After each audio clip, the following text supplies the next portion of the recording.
সকালবেলা ঘুমিয়েছিলাম, হঠাৎ ফোনটা বেজে উঠল। ঘুম ঘুম চোখে ফোন ধরে বললাম, হ্যালো। ওই হারামি, তুই এখনো ঘুমাস? সকালবেলা আমার ঘুমের 12টা বাজিয়ে দিলি, বল কেন ফোন দিলি? কি এখনো সকাল? ঘড়ির দিকে তাকিয়ে দেখ কয়টা বাজে। কয়টা আর হবে, 6-7টা হবে। ঘড়ির দিকে তাকিয়ে দেখি 12টা বাজে। হারামি, এখন 12টা বাজে, তাড়াতাড়ি মামার দোকানে চলে আয়। একটা জিনিস দেখেছি, লেট হলে আর দেখতে পাবি না।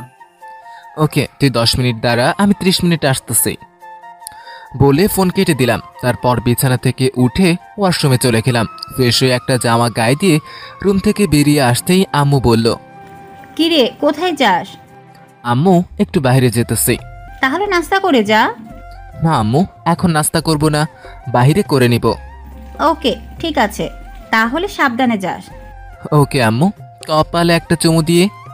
পাগল ছেলে। তারপর আমি বাসা থেকে বেরিয়ে এসে একটা রিক্সা নিলাম। তো যেতে আমার পরিচয় দিয়ে দিই, আমি রাসেল, বাবা মায়ের 2 মাত্র ছেলে। আমার বাড়ি লক্ষ্মীপুর। আর ভিতরে যাওয়া লাগবে না, আমার একটা বড় ভাই আছে। আমি পড়ালেখা শেষ করে টোটো করে ঘুরে বেড়াই। আর আমাদের নিজেদের একটা ছোটোখাটো ব্যবসা আছে। বাবা আর ভাইয়া ব্যবসা সামলায়, আর আম্মু ঘরের কাজ করে। আমার আম্মু আমাকে অনেক ভালোবাসে, আর বাবাকে আমি অনেক ভয় পাই। তো যাই হোক, পরিচয় দিতে দিতে মামার দোকানের সামনে চলে এলাম। ভাড়া মিটিয়ে মামার দোকানে গিয়ে পিছন থেকে রাফির মাথায় একটা থাপ্পড় মারলাম। তখন সে বলল, কোন হারামি রে? তোর দুলা ভাই হারামজাদা। ও তুই, তোর এখন আসার সময় হলো? আচ্ছা এইসব বাদ দে, তুই বল তোর জিনিস কই? আগে কিছু খেয়ে নে, তারপর দেখাবো। আচ্ছা ঠিক আছে। তারপর দুজনে হালকা নাস্তা করে নিলাম। তারপর রাফি বলল, চল মামা, তোকে নিয়ে যাই। চল। তারপর রাফির সাথে যেতে লাগলাম। কিছুক্ষণ পর একটা কলেজের সামনে এসে দাঁড়ালো। তখন আমি বললাম, কিরে এখানে দাঁড়ালি কেন? মামা, এই কলেজে একটা মেয়ে দেখেছি, অনেক সুন্দরী, তোর সাথে ভালো মানাবে। তাই নাকি? তো কোথায় মেয়েটা? দাঁড়া, কিছুক্ষণ পর কলেজ ছুটি হবে, আমরা ওই 4 দোকানে গিয়ে বসি। চল। দুজনে গিয়ে চায়ের দোকানে গিয়ে বসলাম। 20 মিনিট অপেক্ষা করার পর কলেজ ছুটি হয়ে গেল। তখন আমি বললাম, কিরে কোন মেয়েটা? ওই যে নীল রঙের জামা গায়ে, ওই মেয়েটা। আমি তার কথা মতো মেয়েটির দিকে তাকিয়ে দেখি মেয়েটি আসলেই অনেক সুন্দর, দেখতে একদম পরীর মতো। তখন আমি বললাম, চল মেয়েটার সাথে কথা বলে আসি। চল। তারপর দুজন মেয়েটির সামনে গিয়ে দাঁড়িয়ে আমি বললাম, এই যে শুনছেন? মেয়েটিকে উদ্দেশ্য করে। জি, আমাকে বলছেন? তোমাকেই বলছি। তোমার নাম কি? জি, আমার নাম নিশি। বাসা কোথায়? আমার বাসা কলেজের পেছনে, রায়হান সাহেবের বাড়ি। আর রায়হান আমার বাবা। কি তুমি রায়হান ভাইয়ার মেয়ে? তাহলে তো তুমি আমার ভাগ্নেই লাগো। আচ্ছা ঠিক আছে, তুমি বাসায় যাও, কোনো সমস্যা হলে আমাকে বলবে। ঠিক আছে, তাহলে আমি আসি।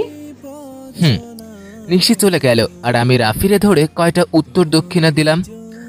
আরে মায়ের দিলাম। তখন রাফি বলল, মামা আর মারিস না, আমি কি জানতাম ও আমাদের রায়হান ভাইয়ের মেয়ে? তোকে তো কোনোদিন দেখিনি রায়হান ভাইয়ের বাড়িতে। এরকম ভুল যেন আর না হয়। তাহলে চল বাসায় যাই। ঠিক আছে চল। তারপর দুজনে একটা রিক্সা নিলাম। রাফি নেমে গেল, আর আমি আমাদের বাসার সামনে এসে রিক্সা থেকে ভাড়া মিটিয়ে বাড়ির ভিতরে চলে এলাম। দরজার সামনে এসে দাঁড়িয়ে কলিং বেল চাপ দিলাম। কিছুক্ষণ পর আম্মু এসে দরজা খুলে দিল। আমাকে বলল, কিরে এতক্ষণ কোথায় ছিলি? আম্মু রাফির সাথে ছিলাম। ঠিক আছে, ভিতরে আয় আর ফ্রেশ হয়ে আয়, আমি টেবিলে খাবার দিচ্ছি। ঠিক আছে আমার লক্ষ্মী আম্মু। তাড়াতাড়ি যা, আমার হাতে কাজ আছে। আমি আর কোনো কথা না বলে রুমে এসে ওয়াশরুমে গিয়ে গোসল করে একটা জামা গায়ে দিয়ে টেবিলে এসে দুপুরের খাবার খেতে রুমে এসে ঘুমিয়ে পড়লাম। বিকেলবেলা ঘুম থেকে উঠে ফ্রেশ হয়ে বাইরে এসে রাবির সাথে আড্ডা দিতে থাকি। রাত 9টা বেজে গেল। তারপর রাফিকে তাদের বাসায় নামিয়ে দিয়ে আমার সামনে চলে আসলাম। কলিং বেল চাপ দিলাম। আম্মু এসে দরজা খুলে দিল। তখন আমি বললাম, আম্মু তোমার সন্ত্রাসী জামাই কোথায়? সোফায় বসে কফি খাচ্ছে। আম্মু তুমি আজকে আমাকে ম্যানেজ করে নিও, আমি আর দেরি করে আসবো না। আমি কিছু জানি না, তুই ভিতরে আয়। কি আর করার, আম্মু আজকে আমার সাথে নাই, যা হবার হবে। ভিতরে গিয়ে আস্তে আস্তে আমার রুমের দিকে যেতেই আব্বু ডাক দিল। তখন আমি আব্বুর সামনে গিয়ে দাঁড়ালাম। তখন আব্বু বলল, এতক্ষণ কোথায় ছিলি? জি আব্বু, রাফির সাথে ছিলাম। তোমাকে বলছি না 8টার আগে যেন তোমাকে বাসায় দেখি। আব্বু আর দেরি হবে না। তোমাকে আর দেরি করে আসা লাগবে না, রুমে গিয়ে জামা কাপড় গুছিয়ে রাখো। কেন? তুমি কাল সকালে ঢাকা যাবে। আমার এক বন্ধু অসুস্থ, ডাক্তার বলেছে তাকে রেস্ট নিতে।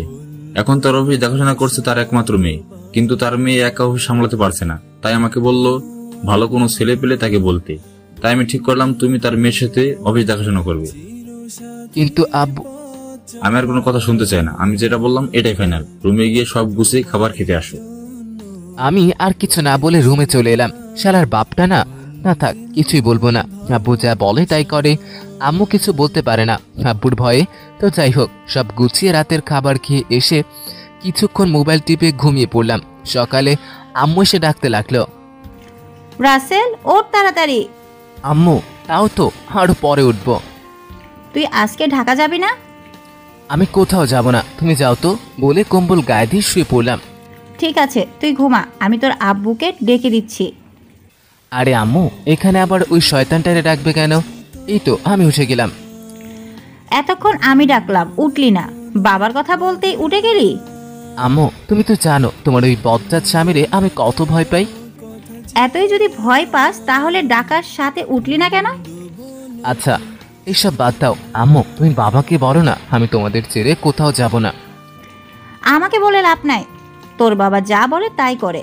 বেশি কথা না বলে ফ্রেশ হয়ে আয়, সব কিছু নিয়ে নিচে আয়। আম্মু তুমি একটু বোঝার চেষ্টা করো। আমাকে আর বলতে না দিয়ে আমি আর কিছু না বলে ওয়াশরুমে গিয়ে ফ্রেশ হয়ে রাফিকে ফোন দিলাম। রাফি ফোন ধরার পর বললাম, ওই শালা কোথায় তুই? মামা আমি তো বাসা থেকে বেরিয়ে মামার দোকানে যাইতেছি। ওই শালা আর যদি একবার আমাকে মামা বলস, আমি তোর 14 গোষ্ঠী উদ্ধার করব। আমি তোকে শালা বলি আর তুই আমাকে মামা বলিস, তোর কারণে আমার ভিউয়ার্সদের কাছে অনেক কিছু শুনতে হয়। আর মামা রাগ করছিস কেন? আচ্ছা ঠিক আছে, আমি পাঠকদের বলছি, প্রিয় পাঠক পাঠিকা, আমি মামা ডাকি ভালোবেসে। আর রাসেল হচ্ছে আমার কলেজার ভাই এবং বন্ধু। আমরা একসাথে ছোটকাল থেকে বড় হয়েছি আর পড়ালেখা করেছি, তাই আপনারা অন্য কিছু মনে করবেন না, বলে দিয়েছি। এবার ঠিক আছে? ঠিক আছে, তুই এখন আমার বাসায় চলে আয় তাড়াতাড়ি। কেন, কি হয়েছে? আসলে জানতে পারবি, চলে আয়। আচ্ছা ঠিক আছে, আসতেছি। ফোন কেটে দিয়ে ব্যাগটা হাতে নিয়ে রুম থেকে বেরিয়ে এসে টেবিলে গিয়ে বসলাম। তখন আব্বু বলল, আসতে এত দেরি হলো কেন? ফ্রেশ হতে একটু সময় লেগেছে আর রাফির সাথে কথা বললাম আমাদের বাসায় আসার জন্য। রাফি আমাকে এগিয়ে দিয়ে আসবে। ঠিক আছে, এই নাও, এখানে 5000 টাকা আছে। আর তোমার নম্বর মুস্তাফিজকে দিয়ে দিয়েছি, তার ড্রাইভার এসে তোমাকে বাস কাউন্টার থেকে নিয়ে আসবে। নাস্তা করে বেরিয়ে পড়ো। আম্মু গিয়ে দরজা খুলে দিল। দরজার দিকে তাকিয়ে দেখি রাফি এসেছে। তখন রাফি আব্বুকে সালাম দিয়ে বলল, আঙ্কেল কেমন আছেন? অনেক ভালো আছি। তা তুমি কেমন আছো? জি আঙ্কেল, আপনাদের দোয়ায় অনেক ভালো আছি। ওকে, আর কোনো কথা নয়, নাস্তা করে দুজনে বেরিয়ে পড়, বেশি দেরি হলে বাস পাবি না। আন্টি বাসা মানে? ও মা, তুমি জানো না রাসেল তো আজকে ঢাকা চলে যাবে, এই কারণে তোমাকে ডাকছে, তুমি ওকে বাস কাউন্টারে নিয়ে যাবে। ওকে তুই নাস্তা করে নে, আমি তোকে যেতে যেতে সব বলবো। তারপর দুজনে নাস্তা করে আব্বু আম্মুর থেকে বিদায় নিয়ে একটা রিক্সা নিয়ে বাস কাউন্টারে যেতে লাগলাম। তখন রাফি বলল, কি হলো মামা, কিছু তো বুঝলাম না। তাহলে শোন, এরপর গতকালের রাতের কথা সব কিছু খুলে বললাম। এই হলো কাহিনী। ঢাকায় গিয়ে তোর আঙ্কেলের মেয়েকে পেয়ে আমাকে ভুলে যাস না। আরে পাগল, তোকে কি আমি ভুলতে পারি? তুই আমার কলেজার ভাই। তারপর কথা বলতে বলতে বাস কাউন্টারে চলে আসলাম। তখন রাফি আমাকে জড়িয়ে ধরে কান্না করে দিল। আমার চোখেও পানি চলে এলো। তাকে সান্ত্বনা দিয়ে টিকিট কেটে বাসে উঠে গেলাম। 10 মিনিট পর বাস ছেড়ে দিল। পরিবারকে ছেড়ে আসতে অনেক কষ্ট হয়েছে, বিশেষ করে রাফির জন্য আরও অনেক খারাপ লাগছে। বেশিরভাগ আমরা দুজনেই চলাফেরা করতাম একসাথে, তো তাই হোক। এসব কিছু ভাবতে ভাবতে ঘুমিয়ে গেলাম। হঠাৎ করে হেল্পার ডাক দিল সবাইকে কুমিল্লা রেস্টুরেন্টে গাড়ি 30 মিনিট দাঁড়াবে, কিছু খাবার খেয়ে নিতে। আমিও বাস থেকে নেমে রেস্টুরেন্টে ঢুকে দুপুরের খাবার খেয়ে নিলাম। তারপর রেস্টুরেন্ট থেকে বেরিয়ে এসে একটা সিগারেট ধরালাম। আমি আবার অত বেশি সিগারেট টানি না, মাঝে মধ্যে খাই। তো যাই হোক, সিগারেট শেষ করে বাসে এসে বসলাম। 5 মিনিট পর বাস ছেড়ে দিল। হঠাৎ একটা আননোন নাম্বার থেকে ফোন আসলো। হ্যালো, আপনি কতটুকু পর্যন্ত আসলেন? আপনাকে তো চিনতে পারলাম না। আমাকে স্যার এ নম্বর দিয়ে বলল ওনার বন্ধুর ছেলে আসবে, আপনাকে কাউন্টারে গিয়ে নিয়ে আসতে। ও আচ্ছা, আমার আসতে আরো 2 ঘন্টা লাগবে। ঠিক আছে, আপনি কাছাকাছি আসলে আমাকে ফোন দিন। আচ্ছা ঠিক আছে। ফোন কেটে আম্মুর কাছে ফোন দিলাম। আম্মুর সাথে কিছুক্ষণ কথা বলে রাফিকে দিলাম। তাদের সাথে কথা বলে কানে হেডফোন লাগিয়ে গান শুনতে শুনতে বাস কাউন্টারে পৌঁছে গেলাম। কাছাকাছি আসার আগে ড্রাইভারকে ফোন করে বলে দিলাম। বাস থেকে নেমে এক সাইডে দাঁড়ালাম। হঠাৎ একটা লোক দৌড় দিতে আমার সাথে ধাক্কা খায়। আমি ধাক্কা সামলাতে না পেরে একটা মেয়ের গায়ে পড়ে যাই। তখন আমি তাড়াতাড়ি মেয়েটার গায়ের উপর থেকে উঠে যাই। মেয়েটা উঠেই ঠাস করে একটা থাপ্পড় দিয়ে বলল, সুন্দরী মেয়ে দেখলে গায়ে পড়তে মন চাই? দেখুন, আমি ইচ্ছে করে পড়িনি আপনার গায়ে। আমি ভালো করে জানি, তোদের মতো ছেলেদের আমার ভালো করে জানা আছে। আমি বলছি ইচ্ছে করে পড়ি নাই, তারপরেও চুপ, আর একটা কথা বলবি না। আর যদি বলছোস, আমার থেকে খারাপ আর কেউ হবে না। এতক্ষণ রাস্তা সবাই আমাদের কাহিনী দেখলো, অনেক অনেক কথা বললো। কিছুক্ষণ পর ড্রাইভার গাড়ি নিয়ে আসলো। তারপর আমি গাড়িতে উঠে বসলাম। 20 মিনিট পর একটা বড় বাড়ির সামনে এসে গাড়ি থামলো। গাড়ি থেকে নেমে ভিতরে ঢুকে দরজার সামনে এসে কলিং বেল চাপ দিলাম। হঠাৎ একটা মেয়ে এসে দরজা খুলে দিল। তখন আমি তাকে দেখি অবাক হয়ে গেলাম। যে দরজা খুললো সে আর কেউই নয়, সে হচ্ছে কাউন্টারে যার সাথে ধাক্কা খেলাম সেই মেয়েটা। তখন আমাকে বলল, তুই তুই আমার পিছু পিছু আমার বাসায় চলে আসলি? জি না, আমি আমার আব্বুর বন্ধুর বাসায় আসলাম। কি? তুই আমাকে বোকা পাইছিস? তুই বললি আর আমি বিশ্বাস করে নিলাম। আপনি বিশ্বাস করেন আর না করেন আমার কিছু যায় আসে না। আমাকে ড্রাইভার এই বাসায় নামিয়ে দিয়ে বলল এটা নাকি আঙ্কেলের বাসা, আর আঙ্কেল ভিতরে আছে। আপনার যদি বিশ্বাস না হয় তাহলে আঙ্কেলকে ডেকে দিন। আচ্ছা ঠিক আছে, তুই বাইরে দাঁড়া, আমি আব্বুকে ডেকে আনছি। তার মানে এটা আঙ্কেলের মেয়ে। বলেই চলে গেল ভিতরে। ও, আপনাদের একটা কথা বলতে ভুলে গিয়েছি, আমার বড় ভাই তার একটা বন্ধুর বিয়েতে গেছে, এই কারণে তার কথা বলতে মনে নেই। তো যাই হোক, কিছুক্ষণ পর আঙ্কেল আর তার মেয়ে আসলে আমি সালাম দিয়ে বললাম, কেমন আছেন আঙ্কেল? এই তো ভালো। তুমি আমাদের ছেলে না? জি আঙ্কেল। তা বাহিরে কেন? ভিতরে এসো। আমি তো আসতে চাইছিলাম, কিন্তু আপনার মেয়ে আমাকে ঢুকতে দেয় নাই। রাইসা, সরি আব্বু, আমি বুঝতে পারিনি ও যে তোমার বন্ধুর ছেলে। এরকম ভুল যেন আর না হয়। আর যা, তোর পাশের রুমে ওকে নিয়ে যা। আজ থেকে রাসেল এখানে থাকবে। ঠিক আছে আব্বু।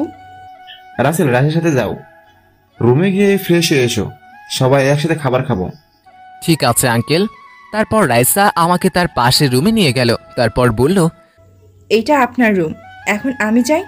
আর একটা কথা, যদি কোনোদিন আমার নামে আব্বুর কাছে বিচার দিস, তখন দেখবি এই রাইসা কি করে। ঠিক আছে, কোনোদিনও আপনার নামে বিচার দিব না। কথাটা যেন মনে থাকে। আরে রাইসা, তুমি আমাকে চিনোই নাই, আমি কি করি কয়দিন পরে দেখবে।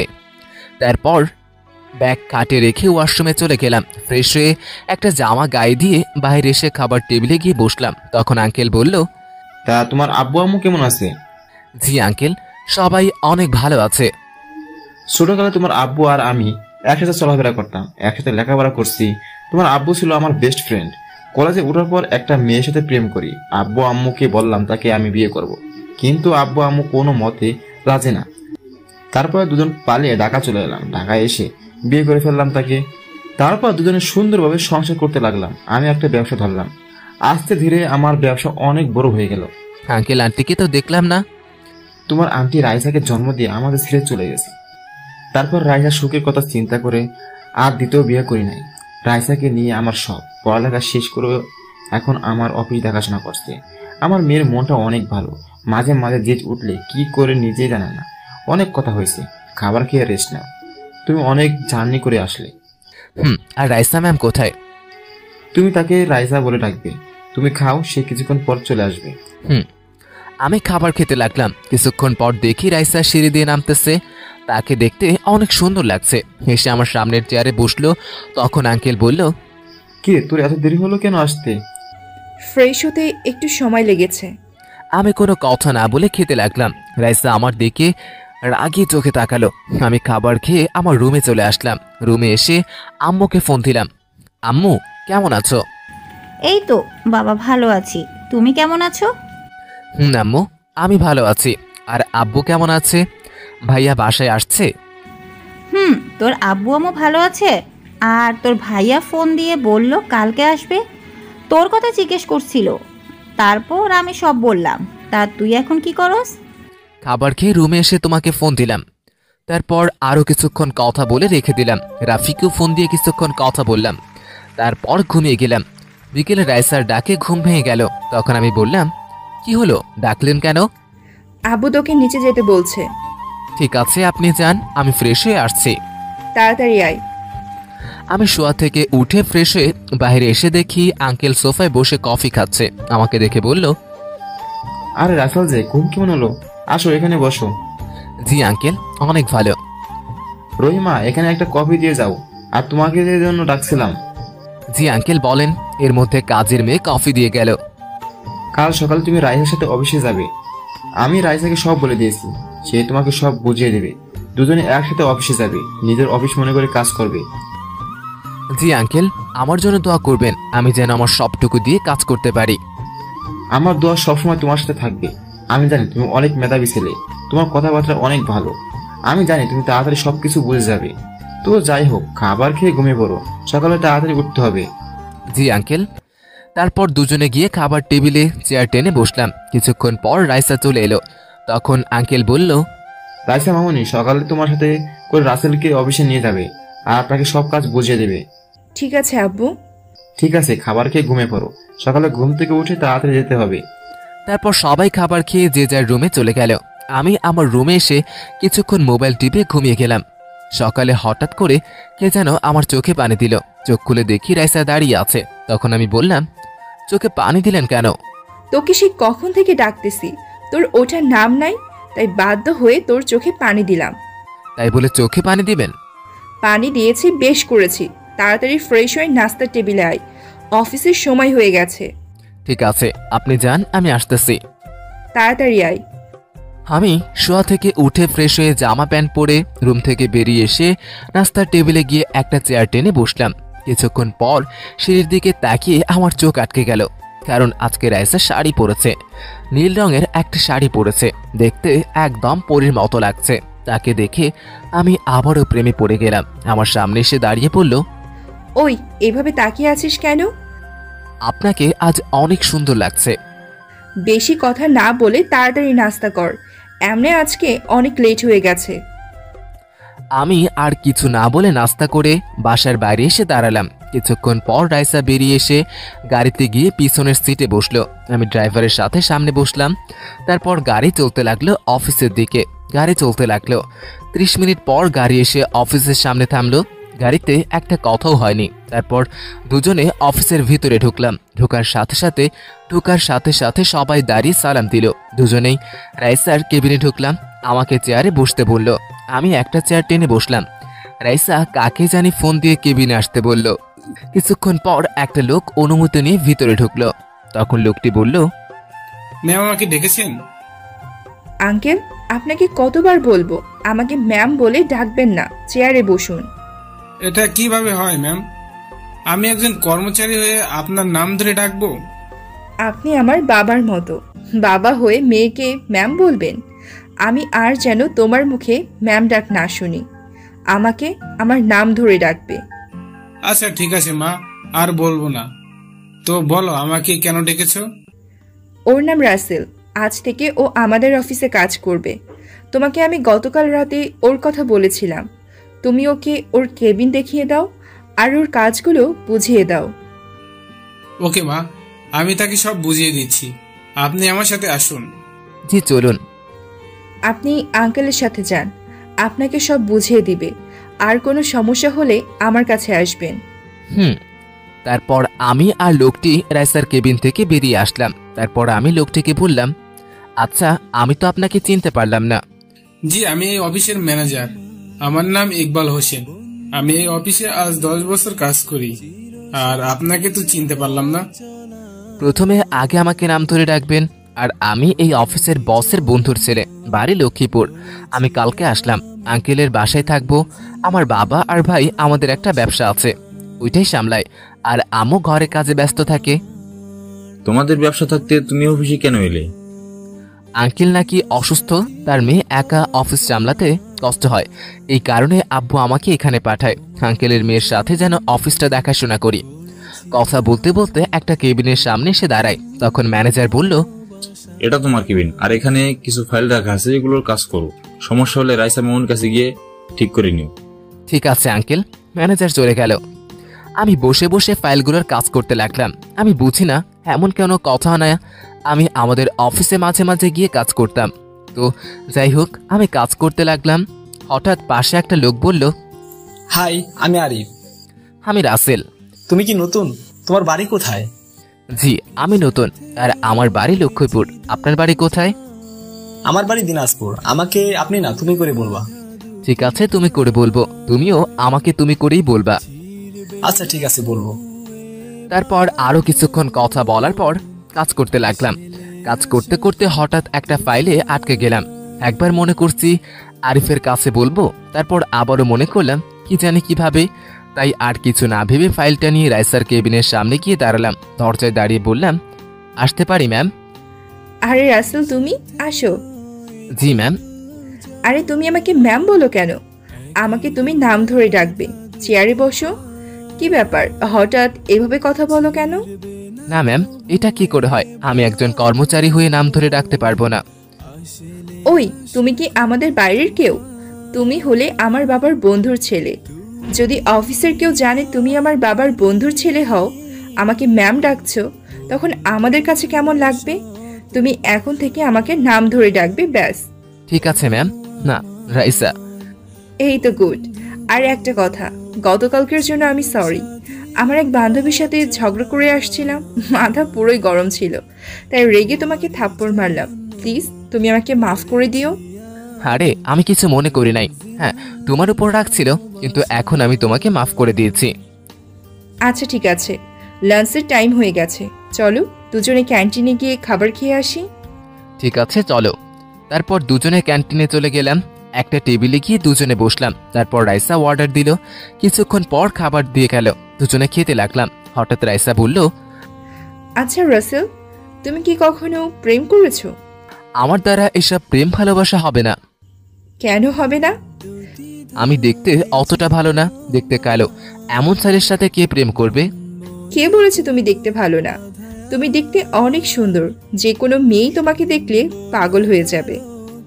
যদি পাগল হতো তাহলে এখনো আমি সিঙ্গেল থাকতাম না। আশেপাশে দেখলে পেতেও পারো। কই, আশেপাশে তো কাউকে দেখলাম না। আরে গাধা, আমাকে কি চোখে পড়ে না? বিড়বিড় করে কি বলছো? না কিছু না, খাবার খাও।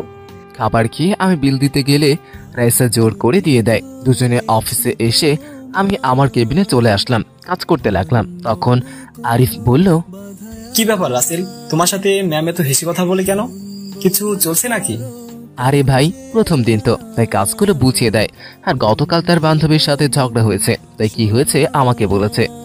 ওইটা নিয়ে হাসাহাসি করছিলাম। মিথ্যা বললাম, সত্যি কথা বললে বলবে প্রথম দিনে ম্যামের সাথে এত হাসাহাসি করে কথা বলি কেন। ও আচ্ছা, তাই বলো। আমি তো মনে করছিলাম না থাক। তা প্রথম দিন কেমন চলছে? জি, অনেক ভালো লাগছে। আচ্ছা ঠিক আছে, কাজ করেন, পরে কথা হবে। তারপর কাজ করতে লাগলাম। কাজ করতে করতে অফিসের টাইম শেষ হয়ে গেছে।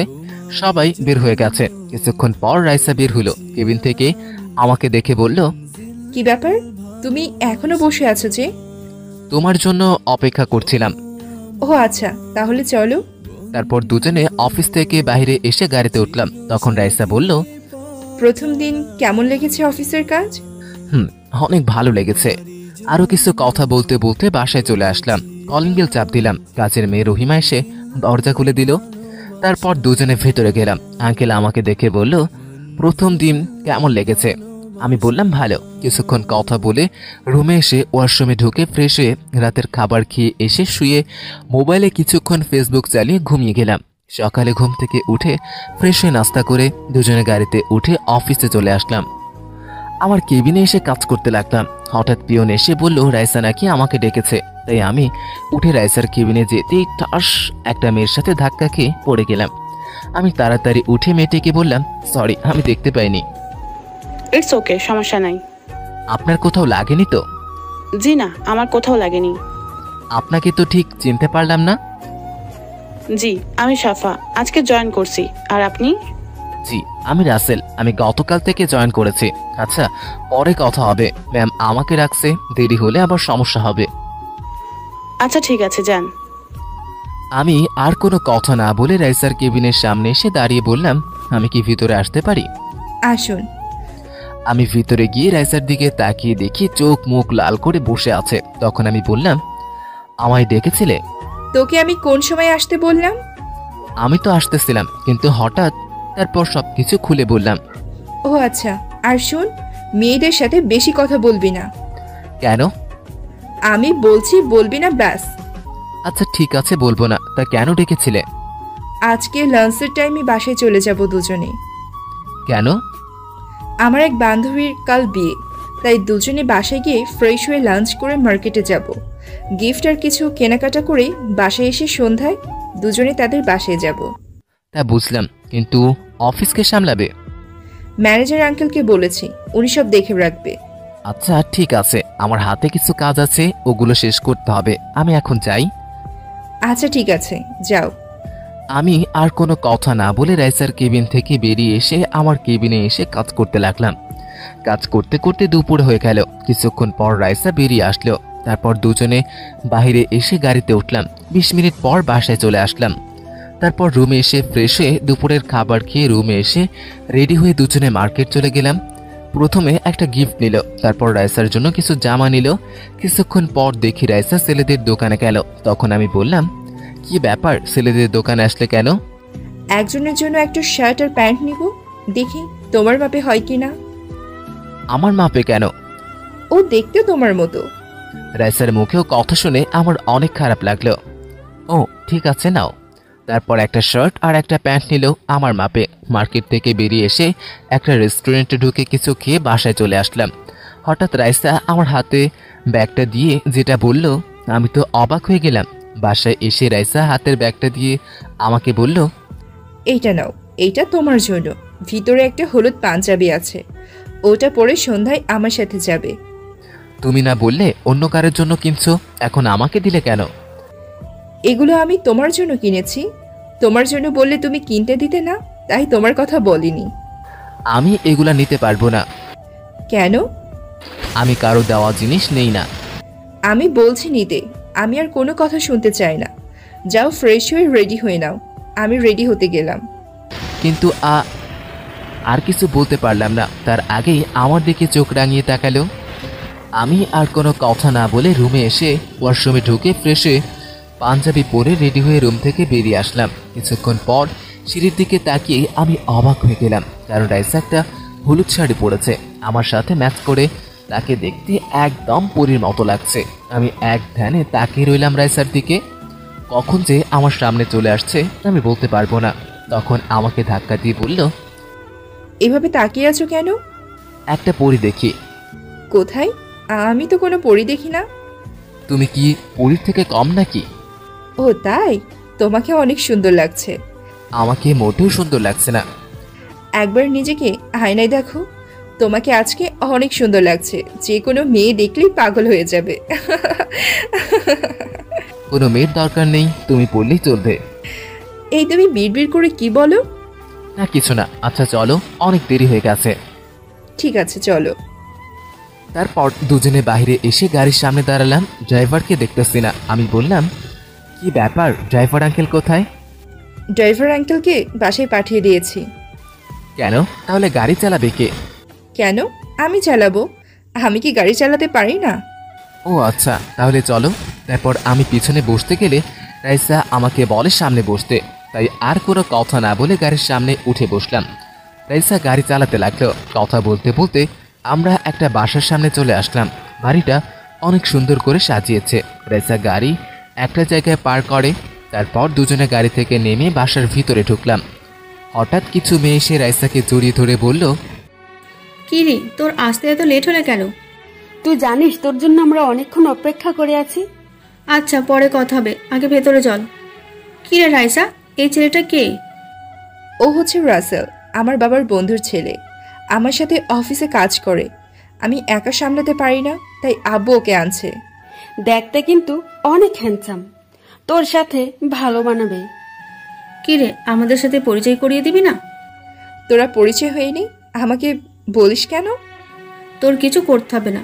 হাই, আমি মিম। আমি রাসেল। আমি লিনা। আপনাকে আজকে অনেক সুন্দর লাগছে। থ্যাঙ্কস, আপনাদেরও অনেক সুন্দর লাগছে। হয়েছে অনেক কথা, এখন আমরা রিফার যার বিয়ে তার কাছে যাই চলো। আর রাসেল, তুমি ওখানে বসো, আমি রিফার সাথে দেখা করে আসি। আচ্ছা ঠিক আছে। রাইসা তার বান্ধবীদের সাথে চলে গেল। আমি এক কোনায় গিয়ে একটা চেয়ারে বসলাম। হঠাৎ একটা মেয়ে সামনে এসে বলল, আরে আপনি এখানে? আমারও একই প্রশ্ন, তুমি এখানে? আমার কাজিনের বিয়ে, আমি থাকবো না তো কে থাকবে? ও, তার মানে তোমার কাজিনের বিয়ে? আপনি এখানে কিভাবে? আমি তোমার ম্যামের সাথে আসলাম। তোমার ম্যামের নাকি বান্ধবী, তাই আমাকে সাথে করে নিয়ে এলো। ও আচ্ছা, তাই এখানে একা বসে আছো কেন? ম্যাম কোথায়? তোমার ম্যাম তার বান্ধবীদের সাথে দেখা করতে গেছে। আমাকে বললো এখানে বসতে, দেখা করে চলে আসবে। ওহ, আজকে আপনাকে অনেক সুন্দর লাগছে। ধন্যবাদ, আপনাকেও অনেক সুন্দর লাগছে। ধন্যবাদ। আচ্ছা, আমরা কি তুমি করে বলতে পারি না? একসাথে অফিসে কাজ করি, সেই হিসেবে আজ থেকে আমাকে তুমি করে বলবেন। আচ্ছা ঠিক, তুমি করেই বলবো। তোমাকেও তুমি করে বলতে হবে আমাকে। আচ্ছা ঠিক আছে, বলবো। তাহলে তুমি বসো, আমি ভিতর থেকে ঘুরে আসি। ঠিক আছে, যাও। সাফা চলে গেল। হঠাৎ করে রাইসা এসে বলল, ওই মেয়েটা কে?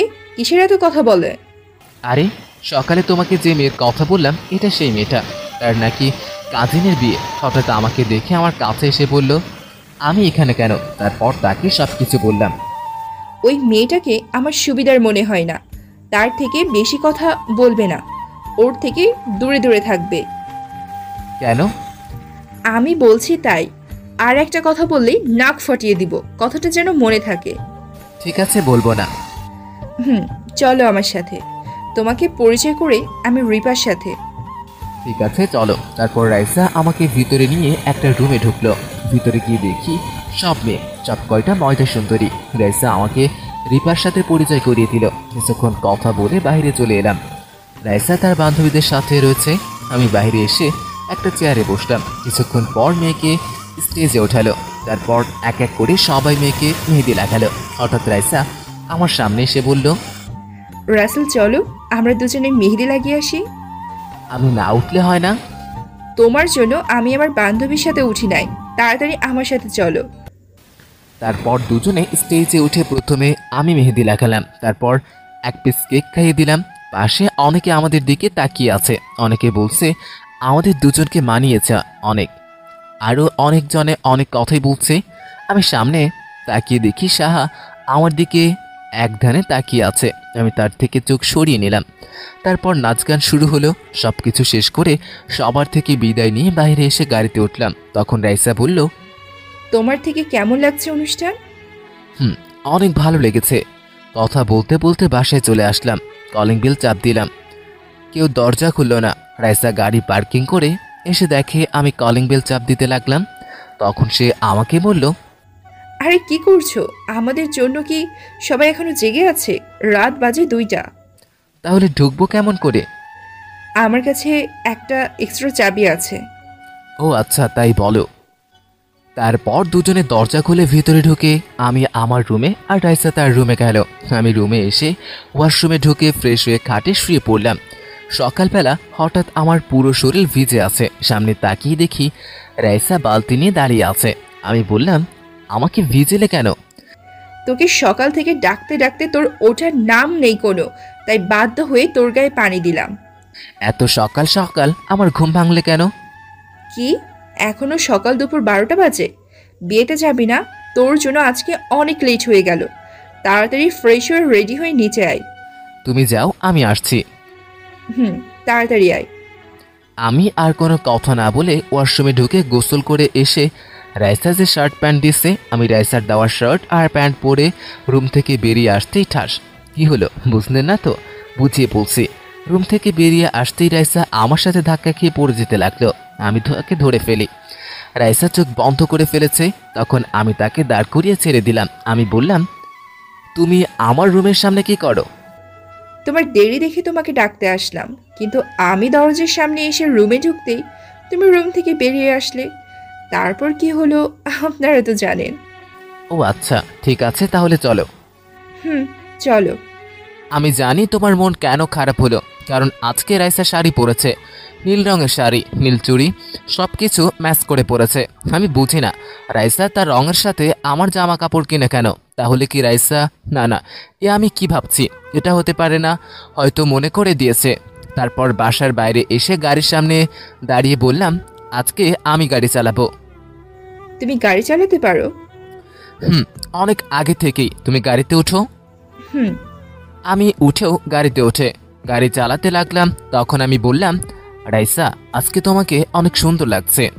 যাক, এতক্ষণে তোমার চোখে পড়লো আমার দিকে। কেন? তুমি আমাকে প্রথম দেখে কিছু বলো নাই, তাই মনে করেছি তুমি আমার দিকে ঠিকমতো খেয়াল করনি। ও আচ্ছা, আজকে কিন্তু সত্যি তোমাকে অনেক অনেক সুন্দর লাগছে। বিয়ে বাড়িতে যে ছেলে দেখবে সে ছেলেই পাগল হয়ে যাবে। তুমি পাগল হলে চলবে, আমার অন্য ছেলের দরকার নেই। এই তুমি খালি বিড়বিড় করে বলো। কিছু না, তোমাকে আজকে অনেক সুন্দর লাগছে। আর শোনো, বিয়ে বাড়িতে কোনো সুন্দর সুন্দর মেয়ে আসবে অনেক, কোনো মেয়ের দিকে তাকাবে না। কেন? তাকালে সমস্যা কি? আমি বলছি তাকাবা না, ব্যাস। আচ্ছা ঠিক আছে, তাকাবো না। কথা বলতে বলতে আমরা বিয়ে বাড়িতে চলে আসলাম। আমি গাড়ি পার্কিং করে দুজনে গাড়িতে থেকে নেমে বাসার ভিতরে গেলাম। ভিতরে ঢুকে রাইসা রিপাকে জড়িয়ে ধরলো। আমরা ভিতরে ঢুকে দেখি জামাই চলে এসেছে। জামাই আর বউ স্টেজে দুজনে চেয়ারে বসে আছে।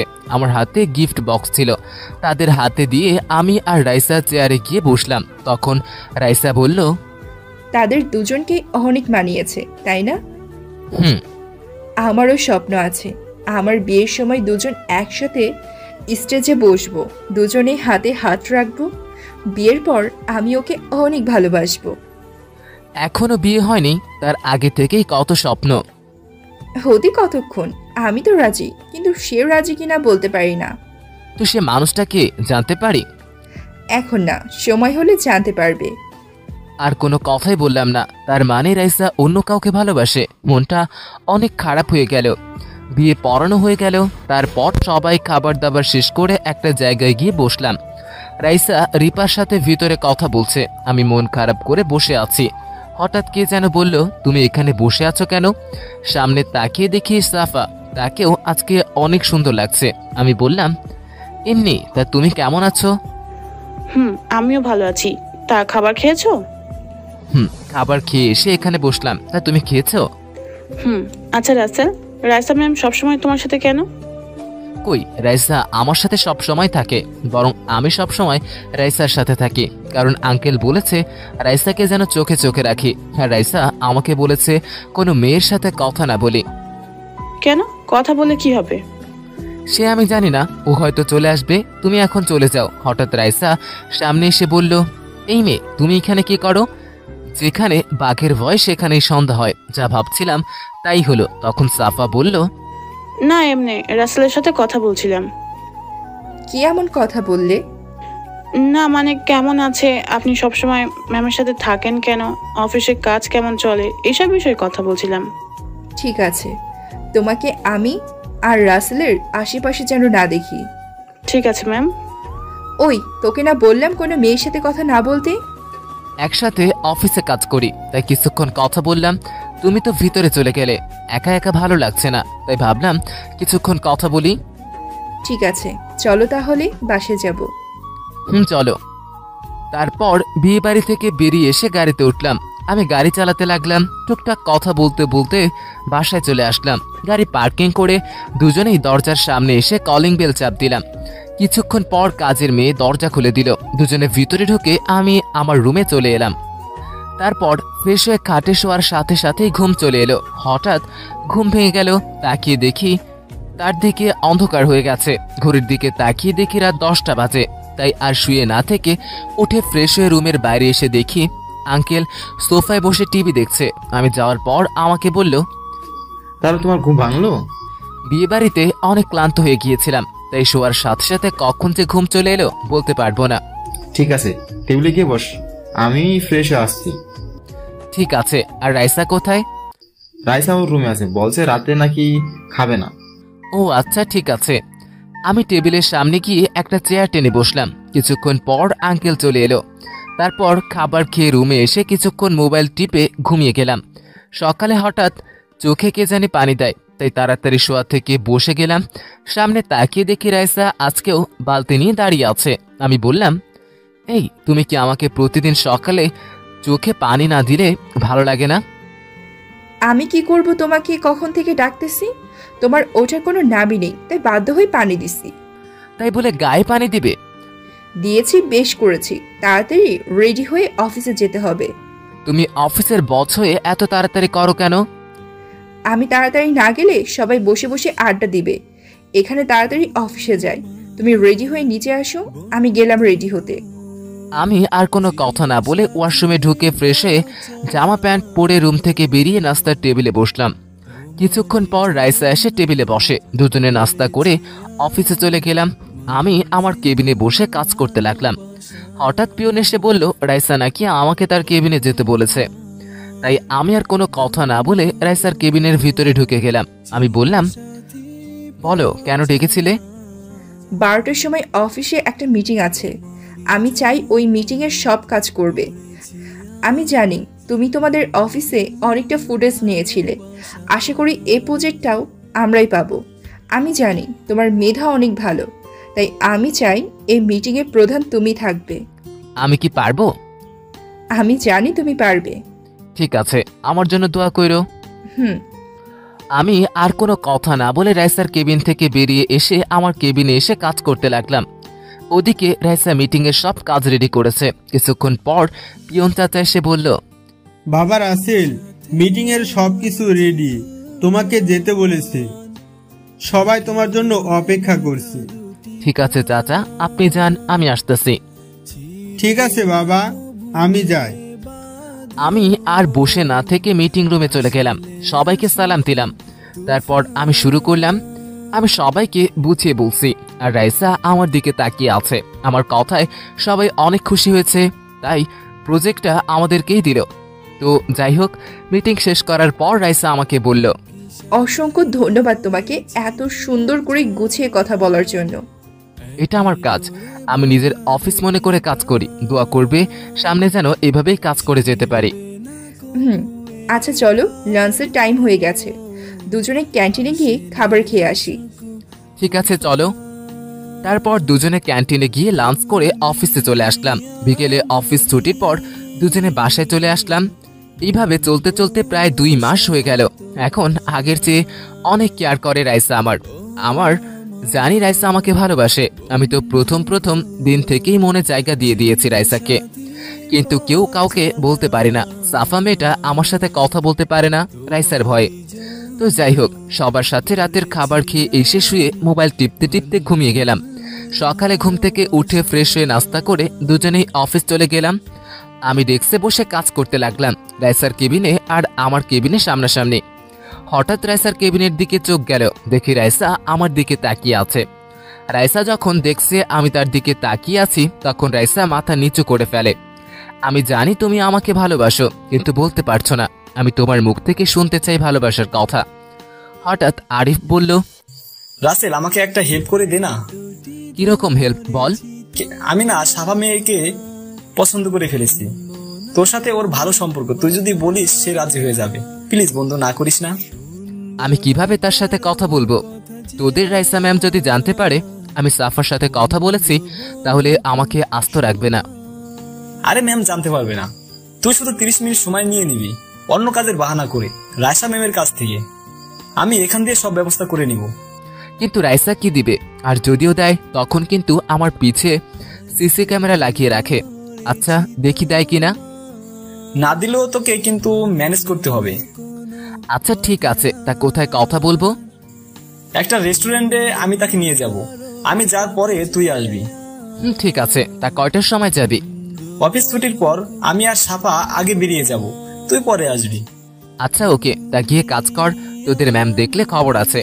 আচ্ছা ঠিক আছে, তাহলে আমি গেলাম।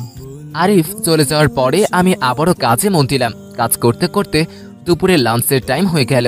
আমি একটা কথা বুঝি না, রাইসা আজকে আমাকে সকাল থেকে একবারও ডাকেনি। মনে হয় কাজের চাপে আমার কথা খেয়াল নেই। তাই আমি উঠে রাইসার কেবিনে গেলাম। যা মনে করেছি তাই, এখনো কাজ করতেছে। আমি বললাম, কি ব্যাপার, আজকে খাবে না? লাঞ্চের টাইম তো হয়ে গেছে। এই ফাইলটার অল্প কিছু কাজ আছে, তুমি খেয়ে নাও, আমি কাজটা শেষ করে খেয়ে নিব।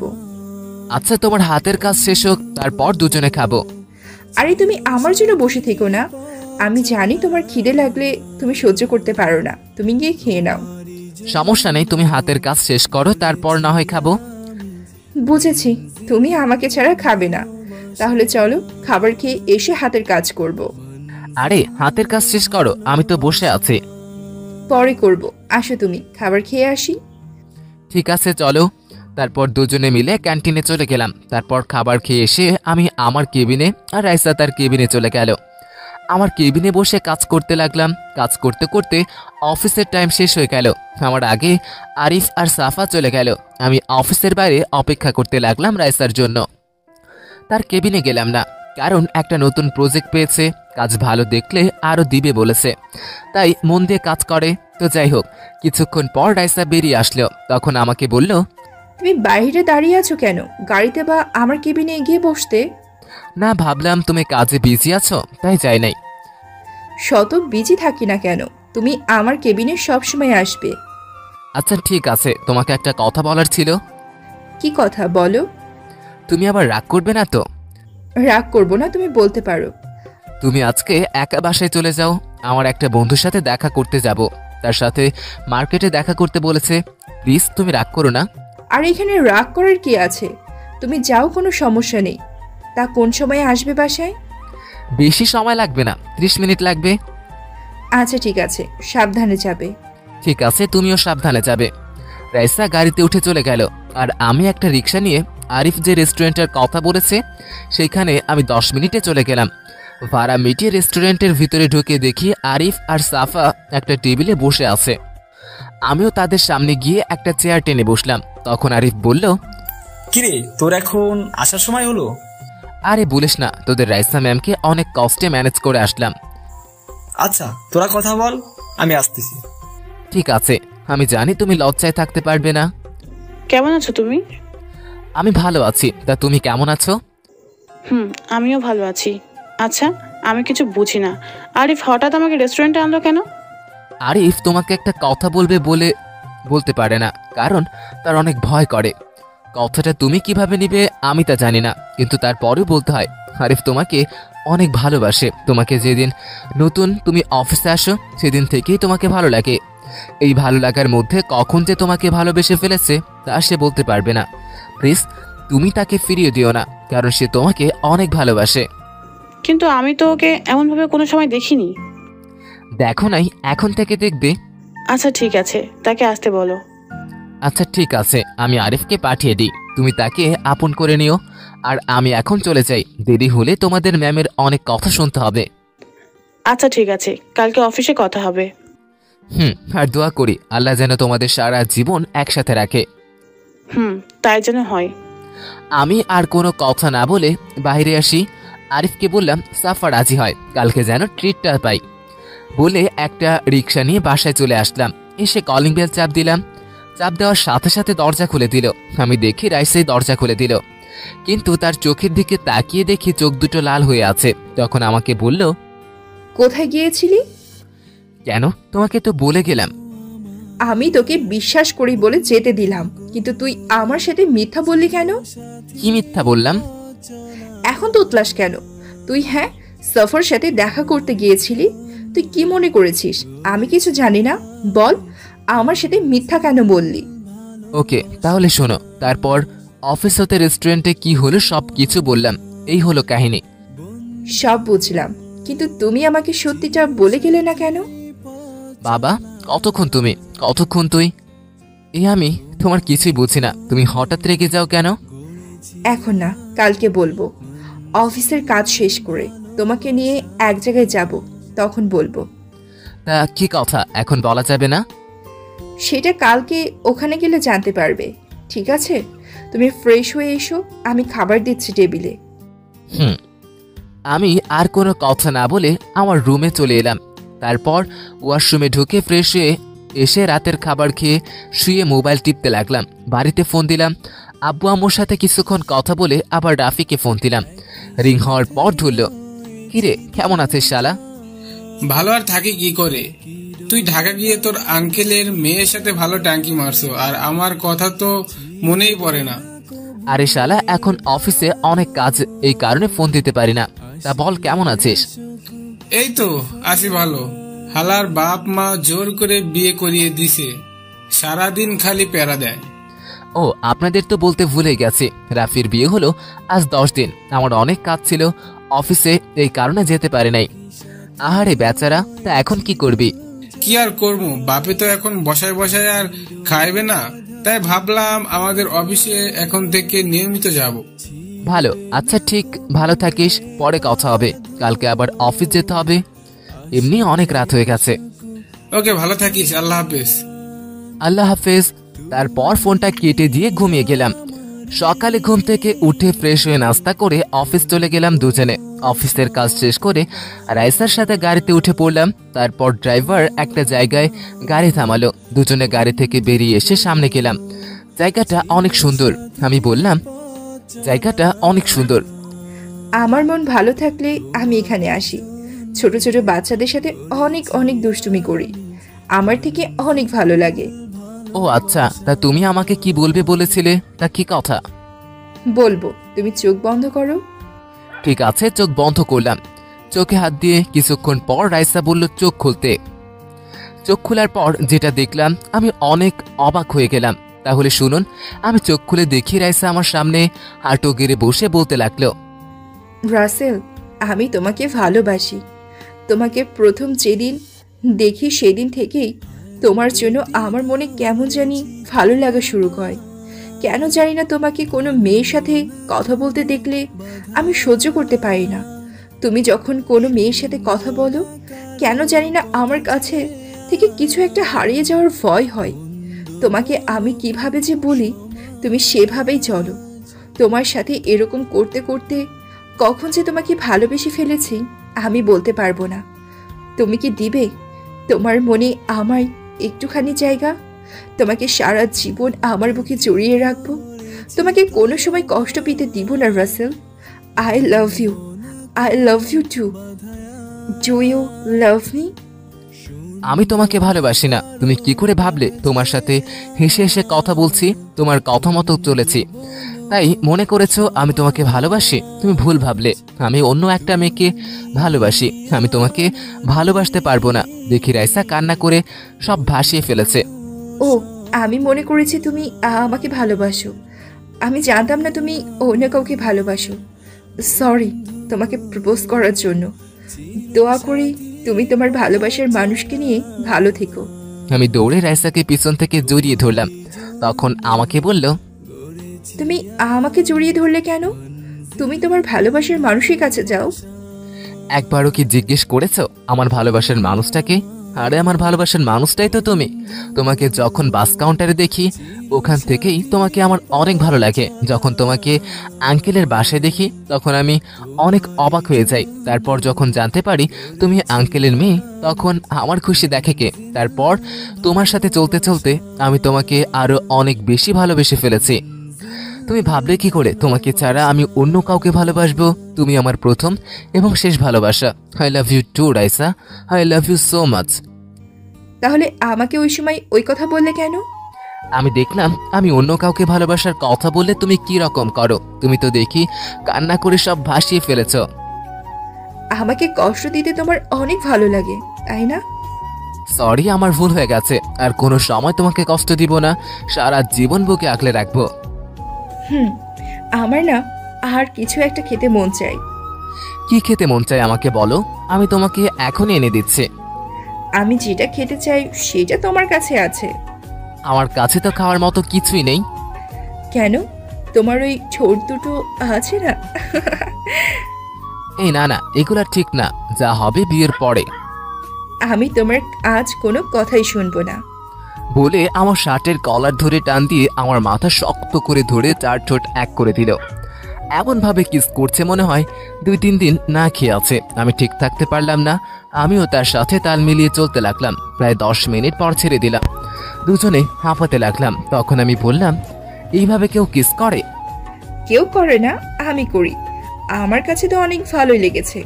অনেকবার দিব নাকি? না, এখন আর দরকার নেই, যা দেওয়ার বিয়ের পরে। আমাদের বিয়ে কবে হবে? এত তাড়াতাড়ি কিসের বিয়ে? আগে চুটিয়ে প্রেম করব, তারপরে বিয়ে। আমার তো আর তর্স হচ্ছে না। তোমার বুকে সারা জীবন মাথা রেখে ঘুমাতে চাই। এখন না, এখন বড় ভাই বিয়ে করে নাই। বড় ভাই বিয়ে করার আগ পর্যন্ত আমরা চুটিয়ে প্রেম করে নেই। ঠিক আছে, আমাকে শক্ত করে জড়িয়ে ধরো। আসো। তারপর আরো কিছুক্ষণ থেকে বাসায় চলে আসলাম। বাসায় এসে ফ্রেশ হয়ে নিচে চলে আসলাম। এসে দেখি আঙ্কেল খাবার টেবিলে বসে আছে আমাদের জন্য। আমি গিয়ে একটা চেয়ার টেনে বসলাম।